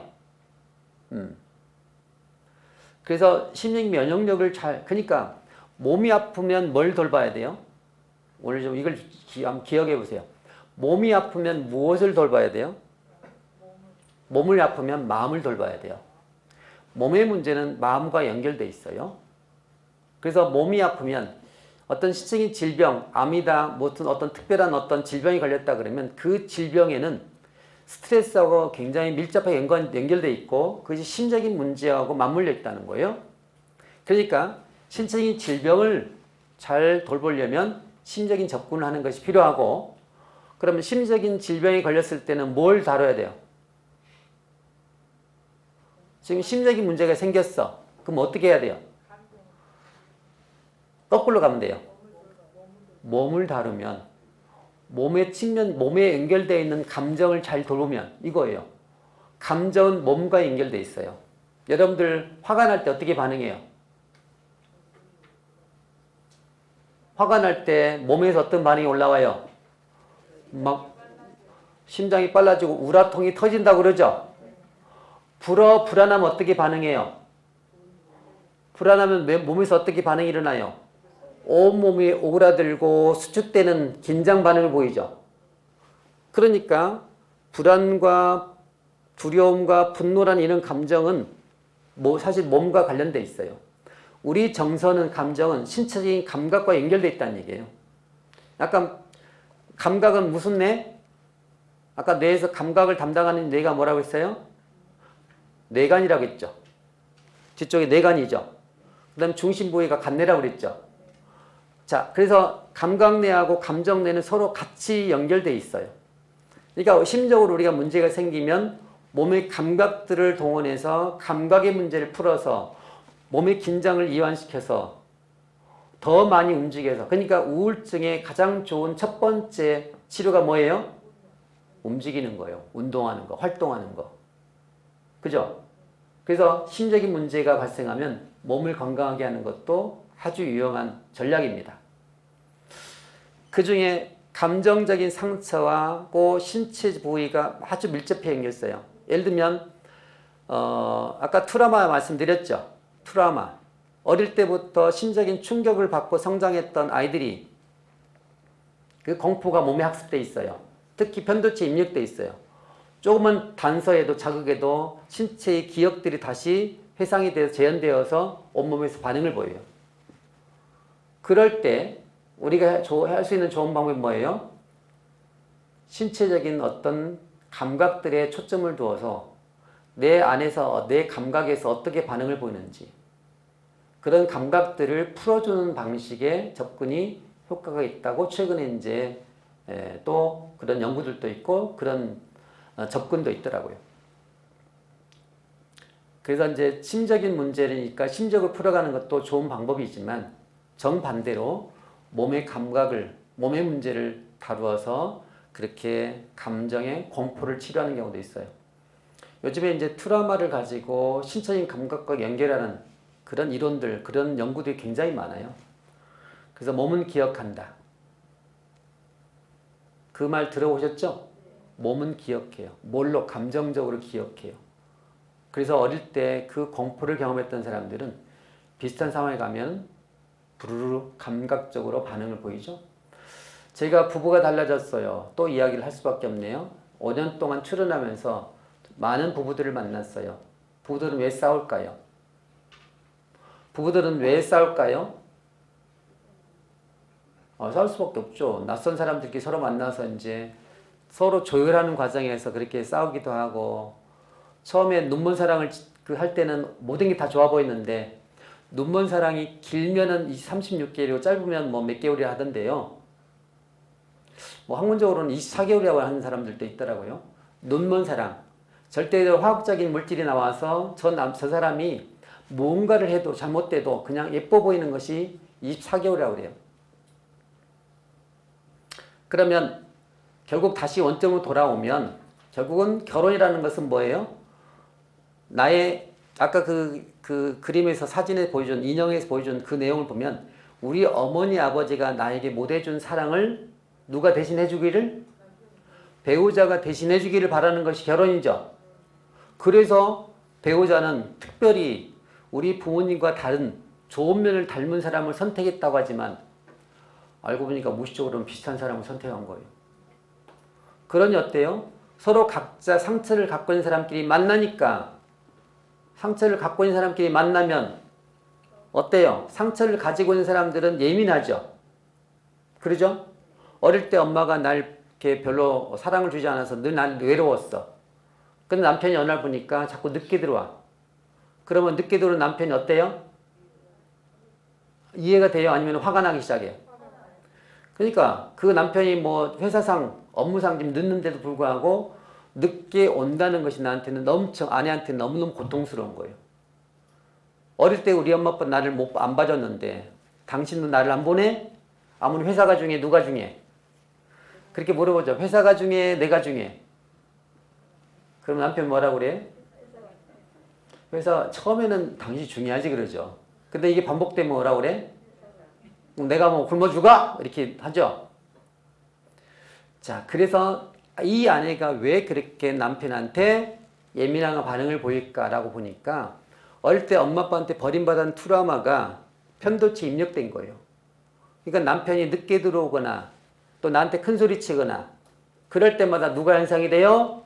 아버지, 어머니에게 연상됐던 그때의 상처들이 자꾸 편도체에 입력된 기억들이 자꾸 반복적으로 나타나는 거예요. 그러니까 그냥 일반적으로 봐서는 그냥 열심히 일하는 남편이지만 이 아내가 볼 때는 열심히 하는 남편이 아니고 우리 가족을 나를 사랑하지 않는 남편을 보이기 시작하는 거예요. 그러니까 문제는 뭐예요? 배우자가 문제예요? 내 안에 있는 기억이 문제예요? 내 안에 편도체 입력된 감각적인 기억이 문제인 거예요. 그때 기억 속에 있는 감정들이 배우자를 통해서 다시 그것이 재현되고 있는 거예요. 다시 나타나고 있는 거예요. 그러니까 부부싸움이 시작돼요.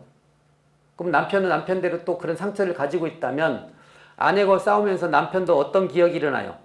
과거에 어릴 때 힘들었던 그때의 상처가 또 등장하겠죠. 그러니까 이제 이분들의 그 뇌 반응은 감각적인 뇌하고 감정뇌가 서로 부딪히며 싸우는 거죠. 그들은 이성적인 대뇌피질이 작동이 돼요? 대답 좀 해보셔요.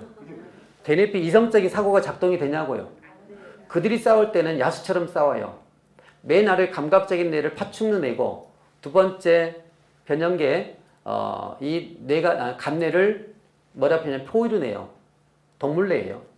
메뉴가 이제 인간뇌라고 하는데 인간뇌가 작동이 안 된 거예요. 그러니까 매 순간 긴장과 투쟁과 싸움과 이런 방식으로 관계를 맺어요.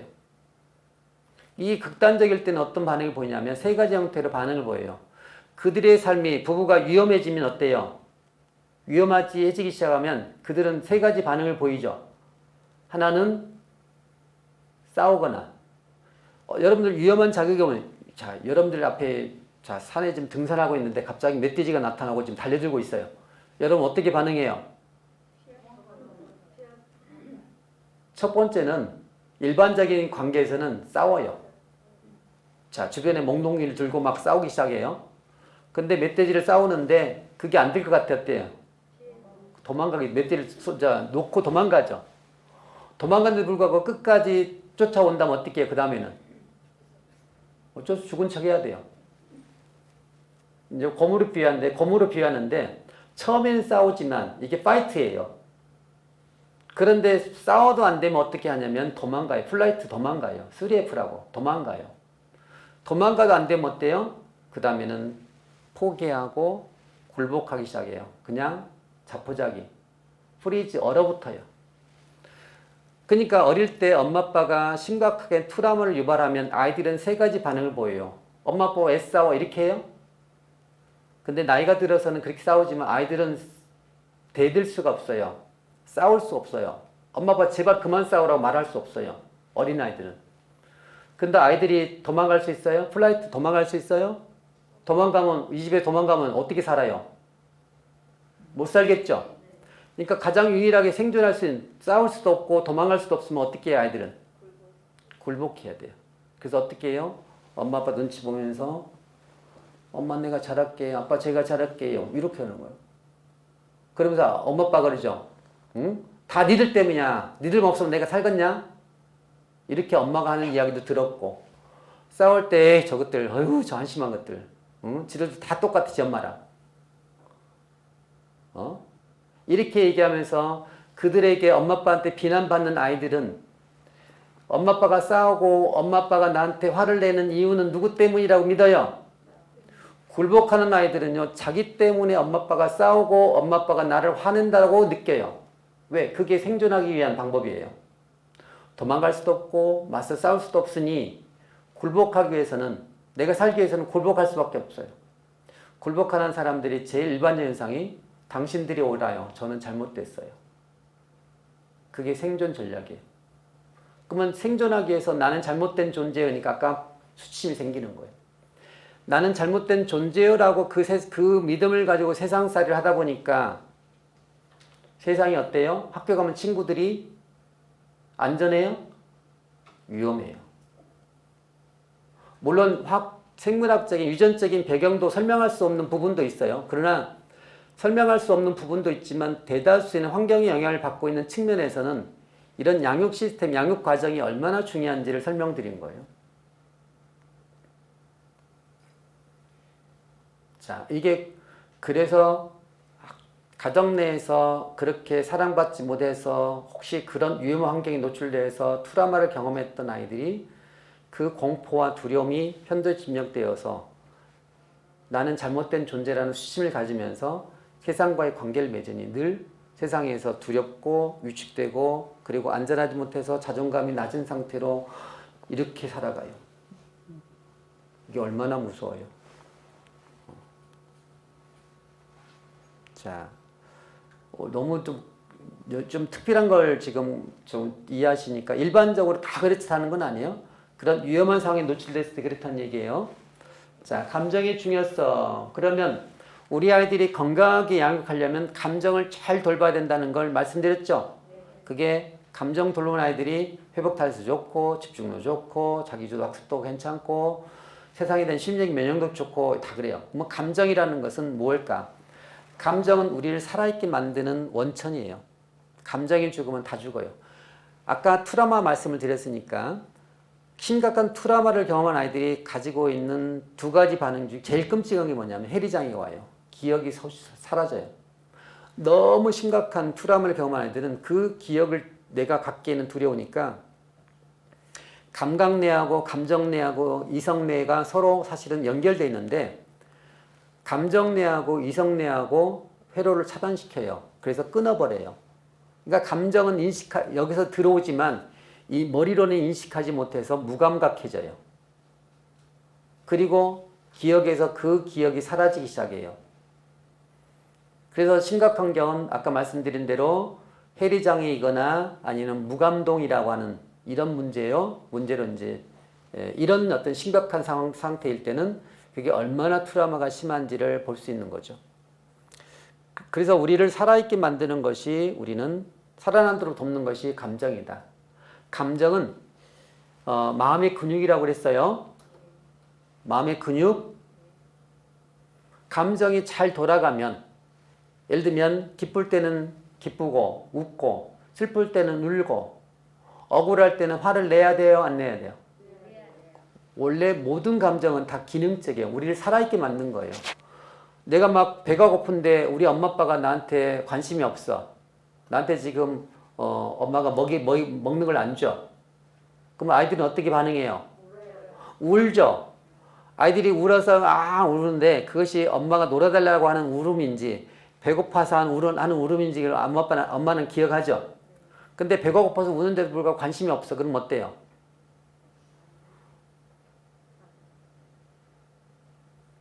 아이들은 이제 그것이 또 트라우마로 만들어지긴 하는데, 아까 여기서 운다고 하는 것은 뭐냐면 나 화났어.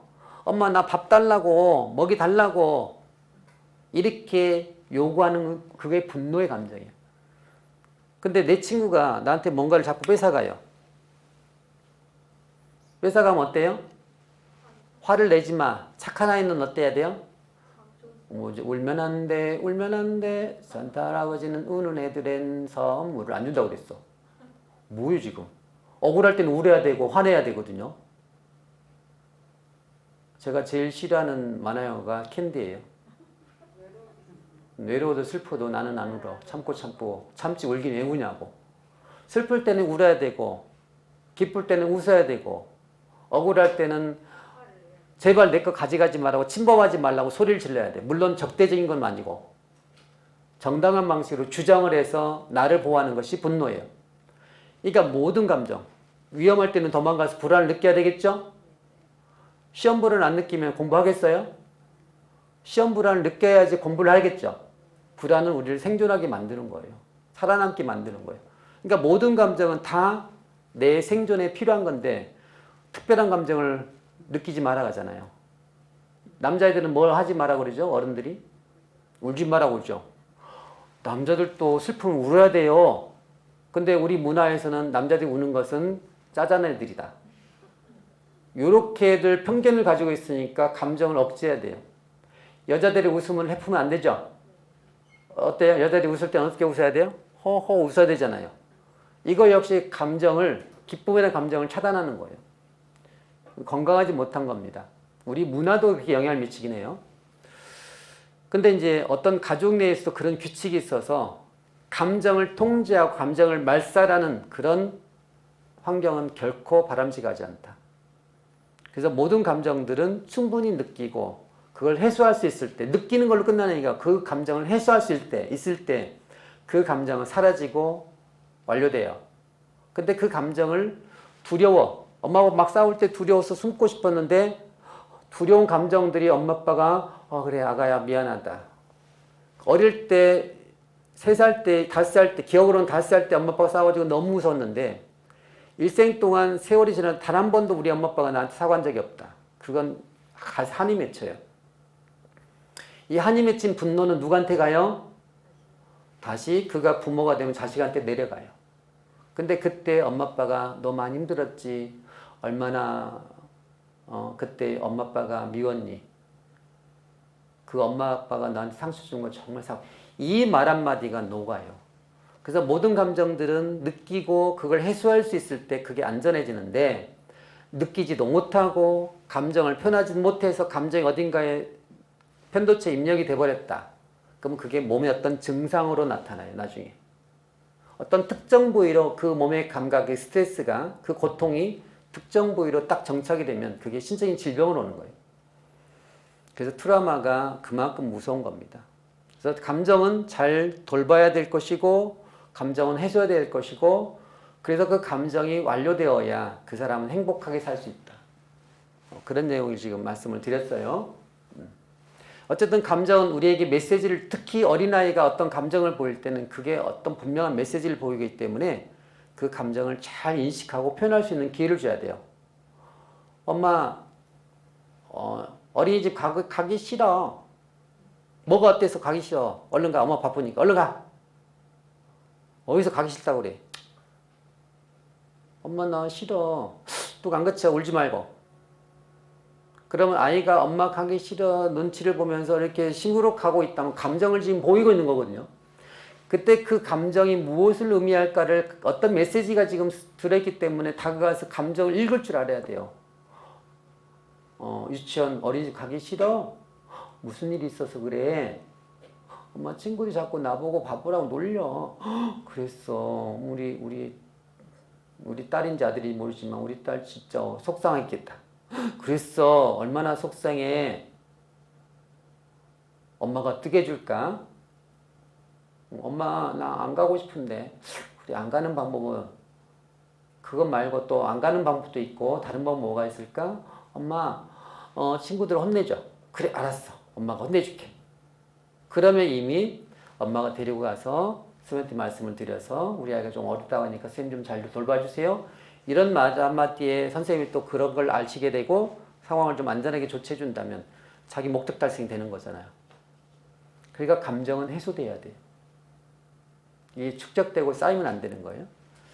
그래서 그렇게 하려면 우리들이 감정을 잘 아이들이 인식하고 있는 감정들을 보이고 있다면 그걸 엄마 아빠들이 잘 인식해야 되고 그것들을 표현할 수 있도록 늘 관심을 기울여야 된다는 말씀을 드리는 거예요. 자, 모든 감정에 대한 이야기 넘어갈게요.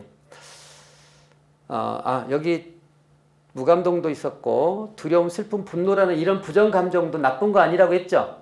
그런 감정들이 있을 때도 충분히 잘 표현할 수 있도록 허용해 줘야 되고 단지 행동적으로 화가 난다고 해서 물건을 던지고 욕을 하고 누군가에게 해코지한다는 그 분노는 행동은 제약해 줘야 되죠. 특히 분노 같은 경우는 그 행동을 제약시켜야 돼요. 화가 날 때 말로 표현하게 하는 거고. 근데 엄마 아빠도 화가 난다는 걸 말로 표현한다면 또 배우죠. 근데 화가 난다고 해서 엄마가 막 뭔가를 던졌어. 그럼 애들 그렇게 던질 수밖에 없어요. 그래서 감정은 억압되어서는 안 된다. 만일에 억압된다면 그것이 흥미, 놀라움, 호기심 등의 감정도 맡기고 있다. 이런 얘기를 하고 있어요. 자, 여기까지 숨가쁘게 지금 진행되고 있는데 제가 5분만 더 이제 강의하고 나머지 시간은 질문 받도록 하겠습니다. 자, 가장 좋은 모습의 사진 이거죠? 엄마 아빠는 온전하게 서로 친밀하게 가까이 있으면서 아이들이 독립하기 전까지는 그대로 보고 있으면 참 좋겠다. 자, 감정을 돌본다는 건 참 중요한 일이죠. 그래서 감정을 돌본다는 것은 자, 감정은 삶의 자연스러운 일부다는 거 지금 보시다시피 그리고 감정을 절대 꾸짖지 말라. 그렇지만 행동에는 한계를 지어줘라. 이렇게 말씀을 지금 드려봅니다. 자, 감정 돌봄은 뭐 감정 코칭 제가 여기 그 유튜브에 또 감정 코칭과 관련된 강의를 한 개 유튜브에 올라와 있으니까 여러분들이 한 번 더 눈여겨 살펴보시고 제가 조금 조정한 부분만 제목 먼저 읽어볼게요. 어쨌든 아이들의 이야기를 잘 경청해라. 끝까지 잘 들으라. 들으려면 눈을 보고 고개를 끄덕여주고 그랬구나. 그랬어. 정 그게 어려웠다면은 두 번째 말 앵무새처럼 거울처럼 반영해줘라. 엄마 학교 가기 싫어. 엄마 유치원 가기 싫어. 유치원 가기 싫다는 말이야? 이 말이 가장 잘 듣는 말이에요. 엄마 있잖아 친구가 나보고 자꾸 놀려. 근데 있잖아 내 돈을 자꾸 돈을 달라 그래. 친구가 놀리고 돈을 달라고 한다는 거야? 이것이 거울 반영이에요. 그것을 반복해 주는 거예요. 이런 방식에 결국은 아이들을 잘 공감하려면 잘 경청하는 거예요. 그것까지는 다 아시죠? 잘 경청하는 거. 네 말은 그랬다는 말이구나. 제가 제일 많이 쓰는 것이 금방 거울 반영하기입니다. 그 다음에 세 번째 인정하기. 그랬겠다.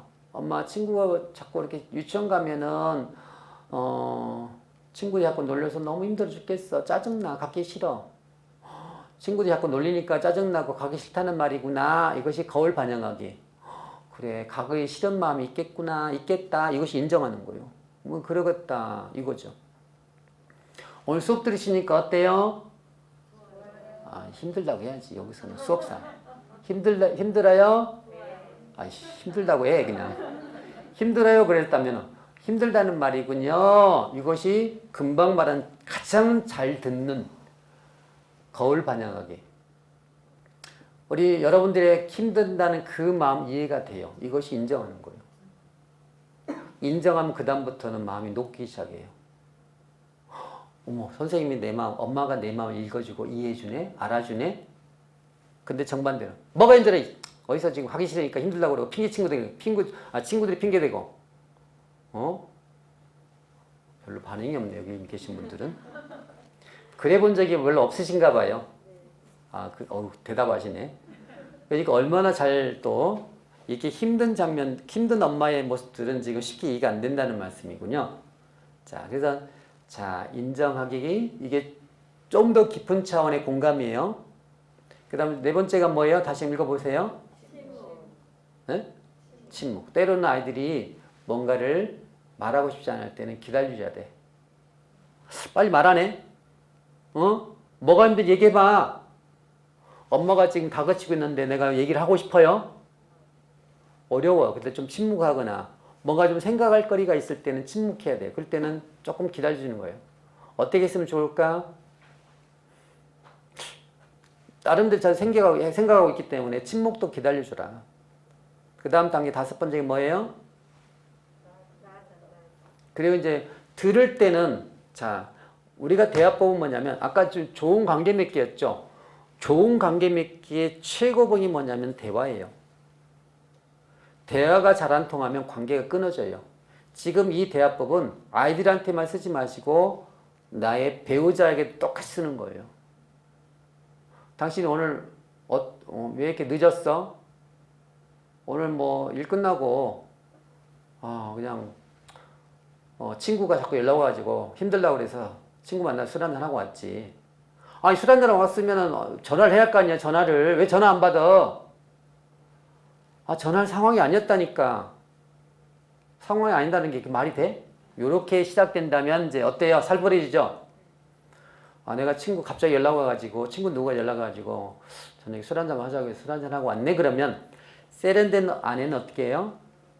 당신 일찍 오려고 했는데 친구가 전화 와가지고 어쩔 술 한잔 하고 왔다는 말이구나. 그럼 남편 어떻게 해요? 그렇지. 이런 거예요. 그냥 이 대화에서도 부부 대화에서도 당신만 그랬다는 말이구나. 거울 반영하기. 그 다음에 진짜 그 친구 들으니까 나도 너무 답답하더라고.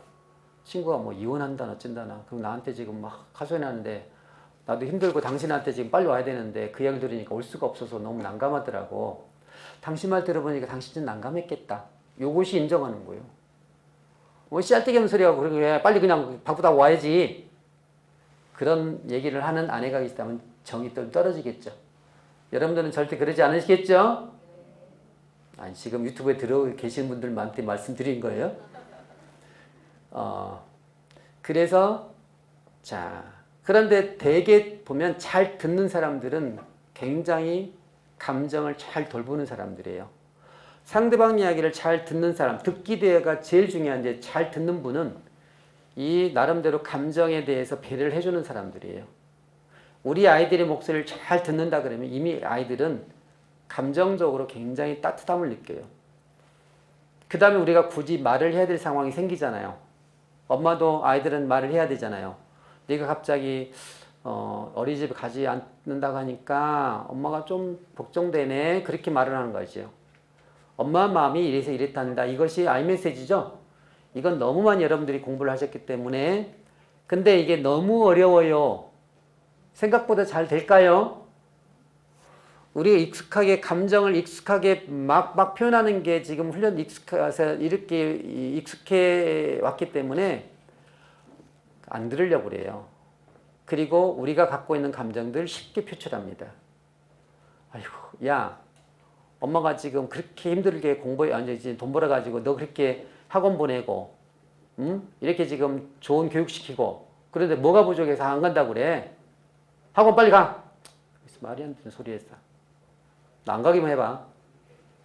휴대폰 뺏어버려. 이거 줘. 그럼 아이가 볼 때는 우리 엄마 진짜 말도 안 통하네 그러죠. 학원을 가고 싶지 않다는데 무슨 말이야? 이렇게 가고 싶지 않아요. 근데 네가 그렇게 얘기하니까 엄마가 참 섭섭하고 좀 걱정되고 불안하단다. 이게 아이메시지예요. 내가 굳이 나의 감정을 표현할 때는 이렇게 표현하는데 내 감정이 막 올라온 상태에서 아이메시지는 사실 돌을 닦아야 돼. 그러니까 그 상황에서는 조금 침묵하고 조금 더 숨고래 하시고 깊은 한숨 심호흡하시면서 아들아, 딸아, 네가 그 얘기하니까 엄마가 조금 걱정된단다. 이렇게 해야지. 감정이 올라온 상태에서 아이메시지가 좀 어려워요. 자, 그래서 나전대법은 세련되게 엄마 아빠의 감정을 표현하는 방식이니까 이렇게 할 수 있다면 굉장히 수준이 높은 지금 상태죠. 그 다음 6번째가 뭐예요? 질문. 아이들이 문제를 가지고 있을 때 엄마 어떻게 할까라고 해서 엄마한테 답을 달라고 요구할 때가 있어요. 그런데 너는 어떻게 했으면 좋겠니라고 아이한테 그 질문을 돌려주세요. 아이들이 해결책을 찾도록 그렇게 돌려주는 것이 훨씬 더 세련된 방법이에요. 엄마 학원 가기 싫어. 그럼 어떻게 했으면 좋을까? 진도가 좀 너무 엄마 진도가 너무 안 나가니까 나는 이미 다 선행학습 했는데 재미가 없어. 시시해. 그래? 그럼 어떻게 하면 좋을까? 해야지. 야, 선행학습 했어도 다시 복습하면 되지. 그런다고 그 학원 얼마나 괜찮은데. 이렇게 일방적인 전달은 그다지 해결책이 아니죠. 엄마 일방적인 지시죠. 근데 그 질문 해결책들에 대해서 아이들한테 되물러 주세요. 여러분들이 저한테 어떻게 하면 아이를 잘 키울 수 있을까요?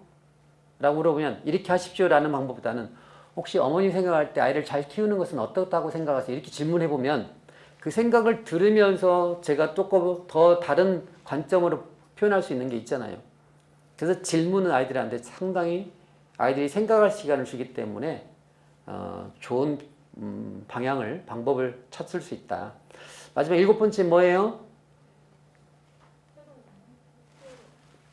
이제 새로운 것이 나오고 6가지만 나오죠. 자, 여기 보시면 해로운 말, 그리고 여기 보시면 한번 살펴보세요. 내가 어떻게 얼마나 저런 말을 혹시 하고 있는지. 그 다음에 해로운 말이 밀어붙이 비난하기 등등이 있고, 그 다음에 제일 무신 기준이 네가 잘할 수 있겠니? 이것은 너무 존재감을 무가치하게 여기는 그런 해로운 말이죠. 그럼 그렇지. 네가 그럼 그렇지. 되겠어. 그러니까 하지 말라고 했잖아. 이렇게 추궁하고 뭐 등등 하는 것들은 전부 해로운 말이고, 그 다음에 이런 말들이 있죠. 자, 이런 말들까지 한번 살펴보셨고, 제 강의는 이렇게 마무리를 할 겁니다. 자, 30분, 32분이 좀 돼서요. 어린 시절에 혹시 사랑의 밧데리 들어보셨죠? 사랑의 밧데리는, 영어로는 배터리가 있는데 우리 밧데리요. 사랑의 배터리는 언제 충전돼야 될까요? 영악이 플러스 유악일 때까지. 물론 그 다음에 이제 조금 더 해서 늘 이렇게 충전되면 좋지만 가장 결정적인 시기가 영악이, 그 다음에 유악이. 요 시기에 충전된 사랑은요, 일생 동안 방전이 안 돼요. 참 이게 안 돼요, 방전이. 근데 그 시기에 충전되지 못했던 사랑은 일생 동안 계속해서 충전하려고 애를 쓰지만 방전이 빨리 돼. 아까 빨간색의 그 첫째 딸 같은 경우는 엄마 아빠 사랑을 못 받아서 어릴 때부터, 또 곧바로 둘째 동생이 연년생이다 그러면 처자는 여지없이 그 사랑을 받을 수 있는 환경이 아니었어요. 더군다나 엄마 아빠 관계가 저렇게 상황이 안 좋았을 때 사랑을 받지 못했던 아이는 어디서 사랑을 받으려고 그래요? 자, 나중에 친구들, 이성 친구의 사랑을 받으려고 애를 쓰지만 그때 충전된 사랑은요, 배터리가 쉽게 충전됐다가 방전돼요. 그래서 여러분들이 3살 이전에 아주 아이들한테 안전했고, 조금 더 넓게는 6세, 7세 이전에, 그 다음에 적어도 15세 이전 동안에 정말 안전한 사랑을 주셨다 그러면 그 사랑은요, 방전이 잘 안 됩니다. 그래서 여러분들이 방전이 안 되는 배터리를 장착시키려면 아이들을 이른 나이부터 안전하게, 따뜻하게 감정을 잘 돌보시면서 건강한 애착 형성을 할 수 있도록 그렇게 하셔야 됩니다. 그것이 편도체하고도 연결되어 있고 몸의 감각으로 연결되어 있다는 걸 오늘 정리를 해봅니다. 자, 여기까지 마무리 되겠습니까? 예, 그래요. 어린 시절의 부모의 사랑, 절대 아이들에게 일생 동안 방전되지 않는 배터리임을 기억하시고 일상 행복한 삶이 되시길 바랍니다. 이상 강의 마치겠습니다. 자, 혹시 채팅창에 질문을 좀 보내주시면 제가 질문 보고 답변 드리도록 하겠습니다. 자, 시청자 현재 지금 174분이 참여하고 계시는데, 지금 안녕하세요 가지고 좋은 강의 감사합니다. 자, 수고하셨습니다까지 했는데 질문 좀 올려주세요. 여기 채팅창에 질문이 안 올라오시면, 자, 여기 현장에 계시는 선생님들께, 부모님들께 제가 질문을 좀 받도록 하겠습니다.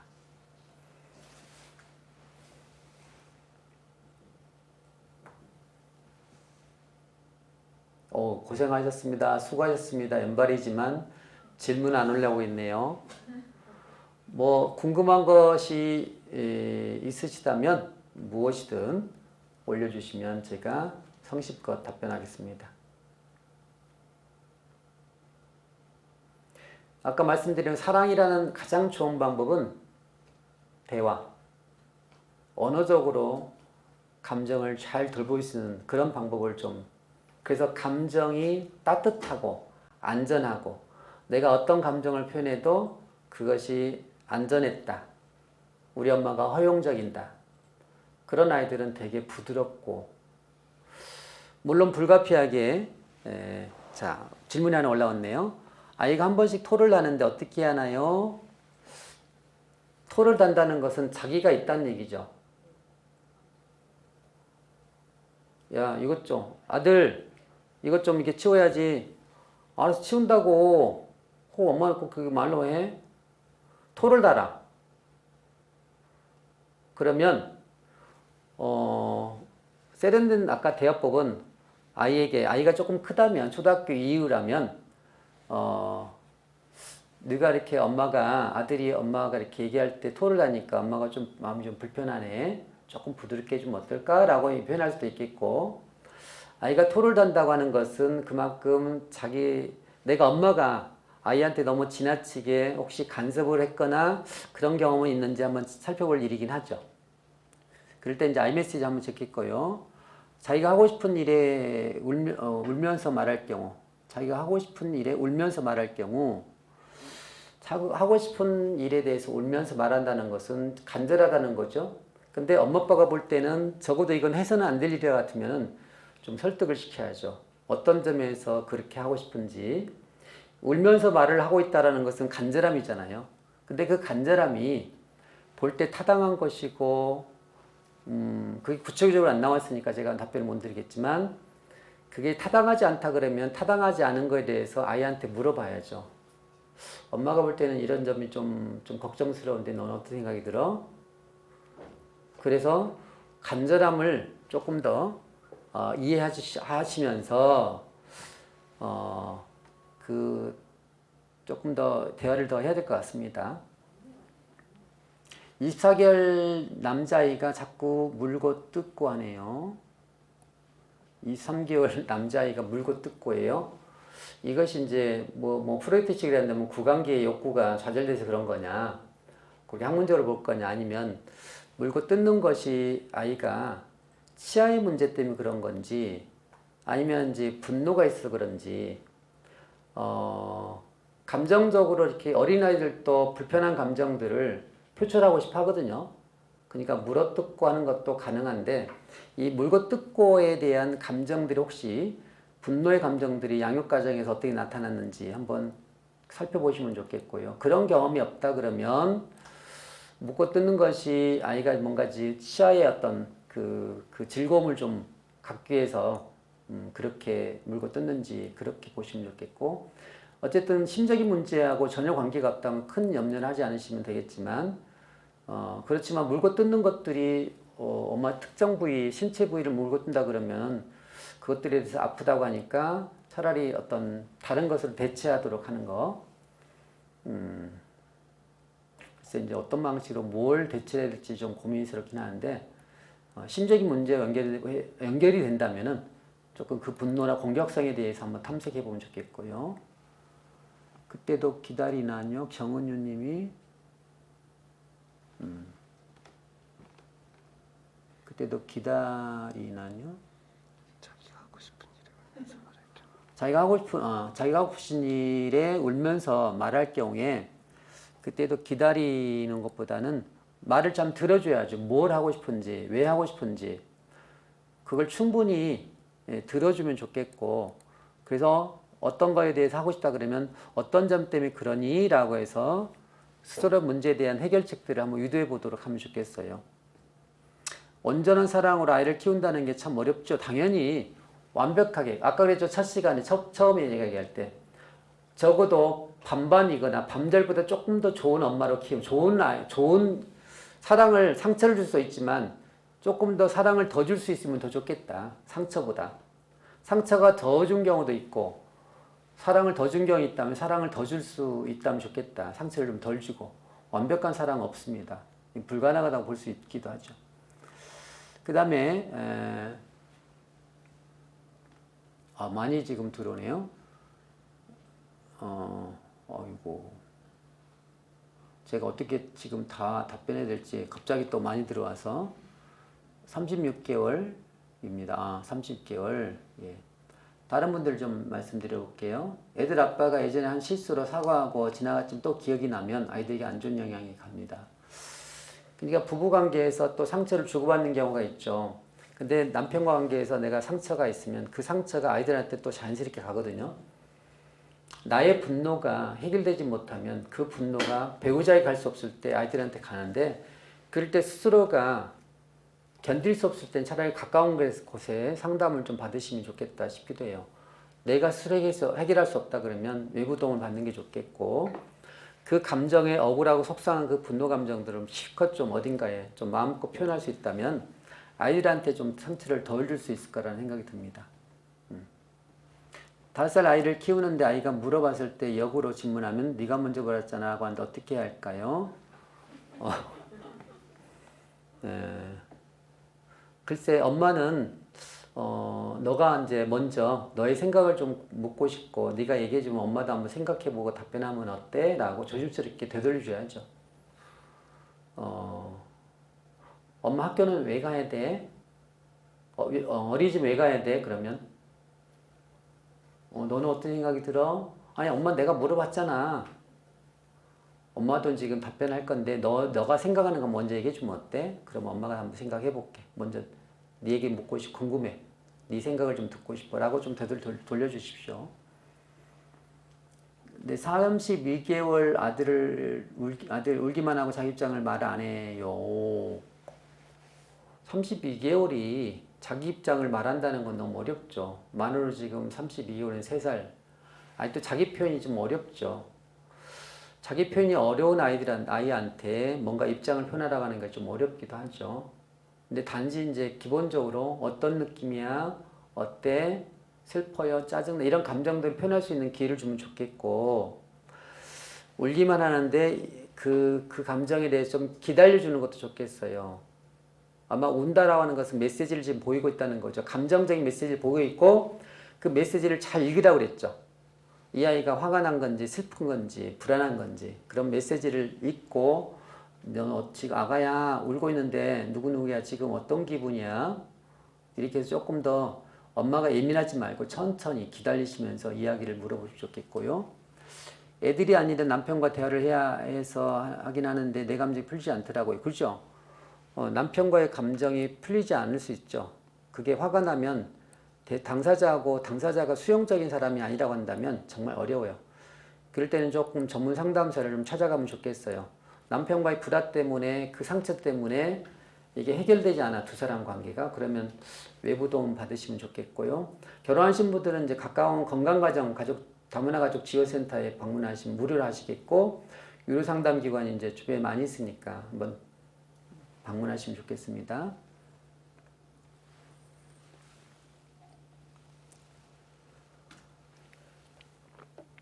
아이가 쭉 계속해서 지금 질문이 많은데요. 어떻게 할까요? 윤호진님, 아이가 이제 30개월 딸을 뒀는데요. 윤호진님, 저희 아이가 30개월이에요. 얼면서 설명을 해주면 물음을 멈추는데 한 번씩 감정이 의압하면서 힘쓰면서 울고 할 때가 있어요. 이럴 때는 설명해도 그러는데 어떻게 해나요? 아이가 울 때는요, 우악 하고 울면서 막 뭔가 소리 지르고 할 때는 그 감정에 대해서 지금 불편함을 표현하고 있고 엄마가 충분히 들으려고 해도 더 그 감정을 표현하고 있다 그러면 이 울음의 의미가 내가 뭔가 지금 하고 싶은 말을 하고자 하는 그런 메시지인지 아니면 울면서 그 감정을 돌봐달라고 하는 메시지인지 운다라고 하는 것은 엄마 나 봐줘라는 메시지일 수도 있거든요. 그래서 그 울음의 의미를 좀 더 명확하게 이해하시면서 울음을 멈추려고 자꾸 애쓰지 마십시오. 오히려 울음을 멈추게 하려고 자꾸 애를 쓰면 어떤 경우는 엄마의 그 과도한 사랑을 좀 받기 위한 전략으로 그렇게 울음으로 대신할 수도 있어서 조금 기다려주는 방식으로 하고 웬만큼 울음이 그치면 어때? 라고 좀 확인해 보면 좋겠습니다. 그렇다고 해서 울음이 그친다고 해서 문 닫고 들어가서 아이 혼자 두게 하는 것보다는 같이 옆에 있어서 좀 기다려주는 게 좋을 것 같습니다. 그 다음 위에가 지금 20개월 어린이집 다니는 아이가 요즘 엄마 아빠와 안 떨어지려고 해서 힘이 듭니다. 되게 엄마 아빠가 맞벌이 하는 분들 이미 분리불안이 좀 생길 가능성이 높아요. 그래서 어린이집 다닐 때 분리가 어려워요. 그때 특히 이제 엄마 아빠가 맞벌이 하시는 분들 누가 양육했느냐. 뭐 3개월 엄마가 그 키워 양육하고 곧바로 이제 그냥 그 회사로 복귀했다 그러면 아이는 이미 애착 문제가 형성될 가능성이 높아요. 그럴 때 분리불안이 생겨서 나타나는 현상이기 때문에 정말 심각하다면 이제 그 애착 문제를 해결할 수 있는 방식을 찾으셔야 되겠고, 조금 더 많이 놀아주고 더 많이 애착 형성할 수 있도록 회사 가지 않는 휴일 같은 경우는 충분히 놀아주면 좋을 것 같아요. 그리고 갑자기 사라지고 할 때 엄마가 다른 사람하고 놀게 한 다음에 아이들 놀게 한 다음에 엄마가 사라지는 것보다 엄마가 지금 갈 수밖에 없어 라고 설명해 주면서 아이는 당연히 뭐 울고불고 할 수 있겠죠. 그러나 눈앞에서 보일 때 헤어지는 거하고 사라지면 갑자기 사라지는 거 좀 다르죠. 그래서 그런 경우는 이제 조금 애착의 문제로 연결해서 볼 수 있습니다.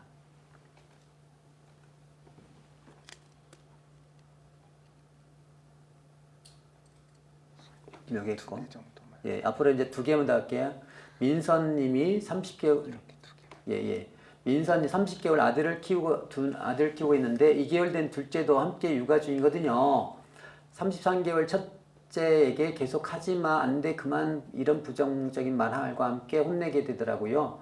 이런 말하지 못할 스트레스도 많이 받을 텐데 강에서부터 30일까지 감정이 중요하다. 30개월이 중요한 게 아니고 36개가 제일 중요한 시기인데 6세까지도 중요해요. 6, 7세까지, 유아기까지 다 중요합니다. 지금부터라도 부모가 감정을 만져준다면 첫째가 이런 상처받을 감정들을 다시 아이가 회복할 수 있을까요? 그렇죠. 자, 이미 내가 첫째 아이인데 얼마 있다가 동생이 태어나. 그럼 이게 내 자리 뺏긴 거잖아요. 아직은 애착이 형성되는 시기인데 이 시기에 또 다른 존재가 태어나서 엄마가 그를 보게 되고 내가 밀려나면서 뭐냐면 극도로 예민해지면서 심한 경우는 퇴행이 일어나죠. 애처럼 군다고는 걸 많이 보셨죠. 그럴 때 아이들은 이미 나 돌봐줘라는 자연스러운 현상이에요. 불가피해요. 어쩔 수 없어요.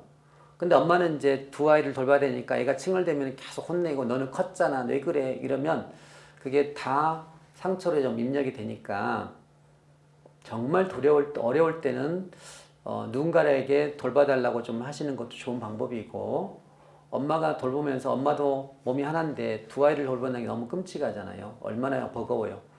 그런 좀 그 환경적인 것들을 좀 바꿀 수 있다면 노력을 해보실 만하고 그래도 최대한 아이가 지금 돌봐달라고 하는 것은 너무 자연스러운 현상이기 때문에 그 자연스러운 현상에 대해서 내가 인정하고 보는 거하고 인정하지 않고 보는 건 차이가 크죠. 너는 애가 아니잖아. 너는 이제 우리 나이로 4살이잖아. 어떻게 네가 그래? 얘는 어린아이고 갓난아이고 이렇게 보지 마시고 놀아주고 싶어? 놀았으면 좋겠어? 근데 엄마가 지금 아기를 동생을 돌봐야 되니까 조금 기다리면 어때? 라고 정말 감정적으로 올라와도 잘 참고 견디주면서 따뜻한 말을 해주신다면 그건 잘 해결될 수 있습니다. 걱정 안 하셔도 됩니다.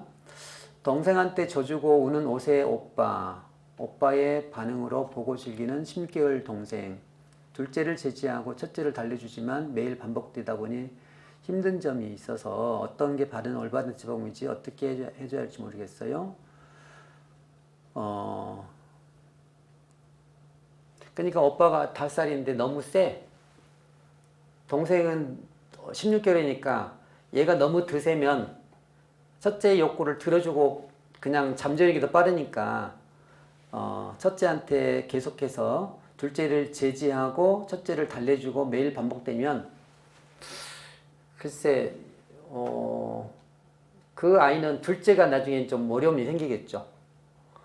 되게 이렇더라고요. 되게 남자 아이를 좋아했던 가족에서는 첫째 아이가 아들이고 둘째가 딸이라고 한다면 자연스럽게는 이제 출생 순위로 봐서는 더 어린 아이를 돌봐야 되는데 첫째를 더 돌보고 둘째를 덜 보는 경우도 있어요.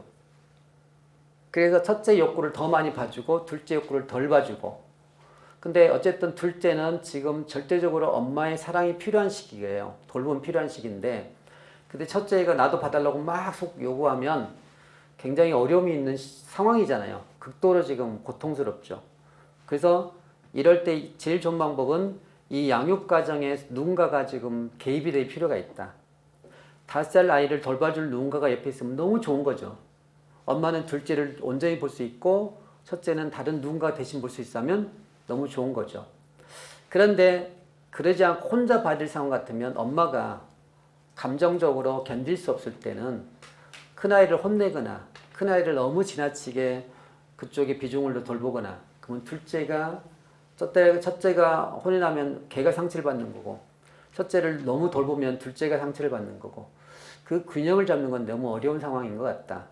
그래서 그 방법을 어머니가 어떻게 하십시오라는 것은 참 저 말씀드리기 어렵죠. 너무 극단적으로 어렵다면. 그래도 할 수 있는 방법은 엄마가 그래도 잘 견디시고 둘째는 표현이 좀 적으니까 둘째를 내려놓고 막 아이를 첫째 아이가 놀아주고 이럴 수는 없잖아요. 둘째 아이가 필요하다면. 그래서 제가 이상적인 방법은 어쩔 수 없이 다른 누군가의 손을 좀 더 봐주는 게 필요하겠다.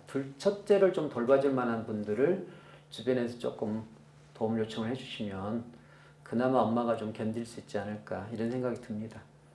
엄마의 테크닉 기술 지금 없는 것 같아요. 이런 경우는. 엄마의 몸이 하나이고 심적으로도 한계가 있기 때문에 그렇다는 거죠. 참 그렇게 참 어려운 환경인데 그래도 잘 견디시면 좋겠습니다. 오늘 이렇게 해서 마무리할 것 같습니다. 그 밑에도 다른 말씀이 조금 있는데 죄송하고 시간이 좀 지나서 이렇게 류세날님까지 이렇게 말씀을 드리고 마무리해야 될 것 같습니다. 의외로 좀 많은 분들이 질문해 주셔서 너무 감사하고요. 그래도 엄마는 강해야 되잖아요. 어때요? 흔히들 그런 얘기를 하잖아요. 여자는 약하지만 엄마는 강하다. 사실 여자라고 해서 약한 것도 아니에요. 사실 강할 수 있습니다. 그래도 엄마이기 때문에 더 힘을 내셔야 될 것 같고요. 아이들에게 그 필요한 시기에 엄마가 부재하면 그게 아이들한테 큰 상처가 반복되니까 웬만하면 좀 힘들어도 결국은 이 과정이 결국은 남편들이 개입할 수밖에 없어요.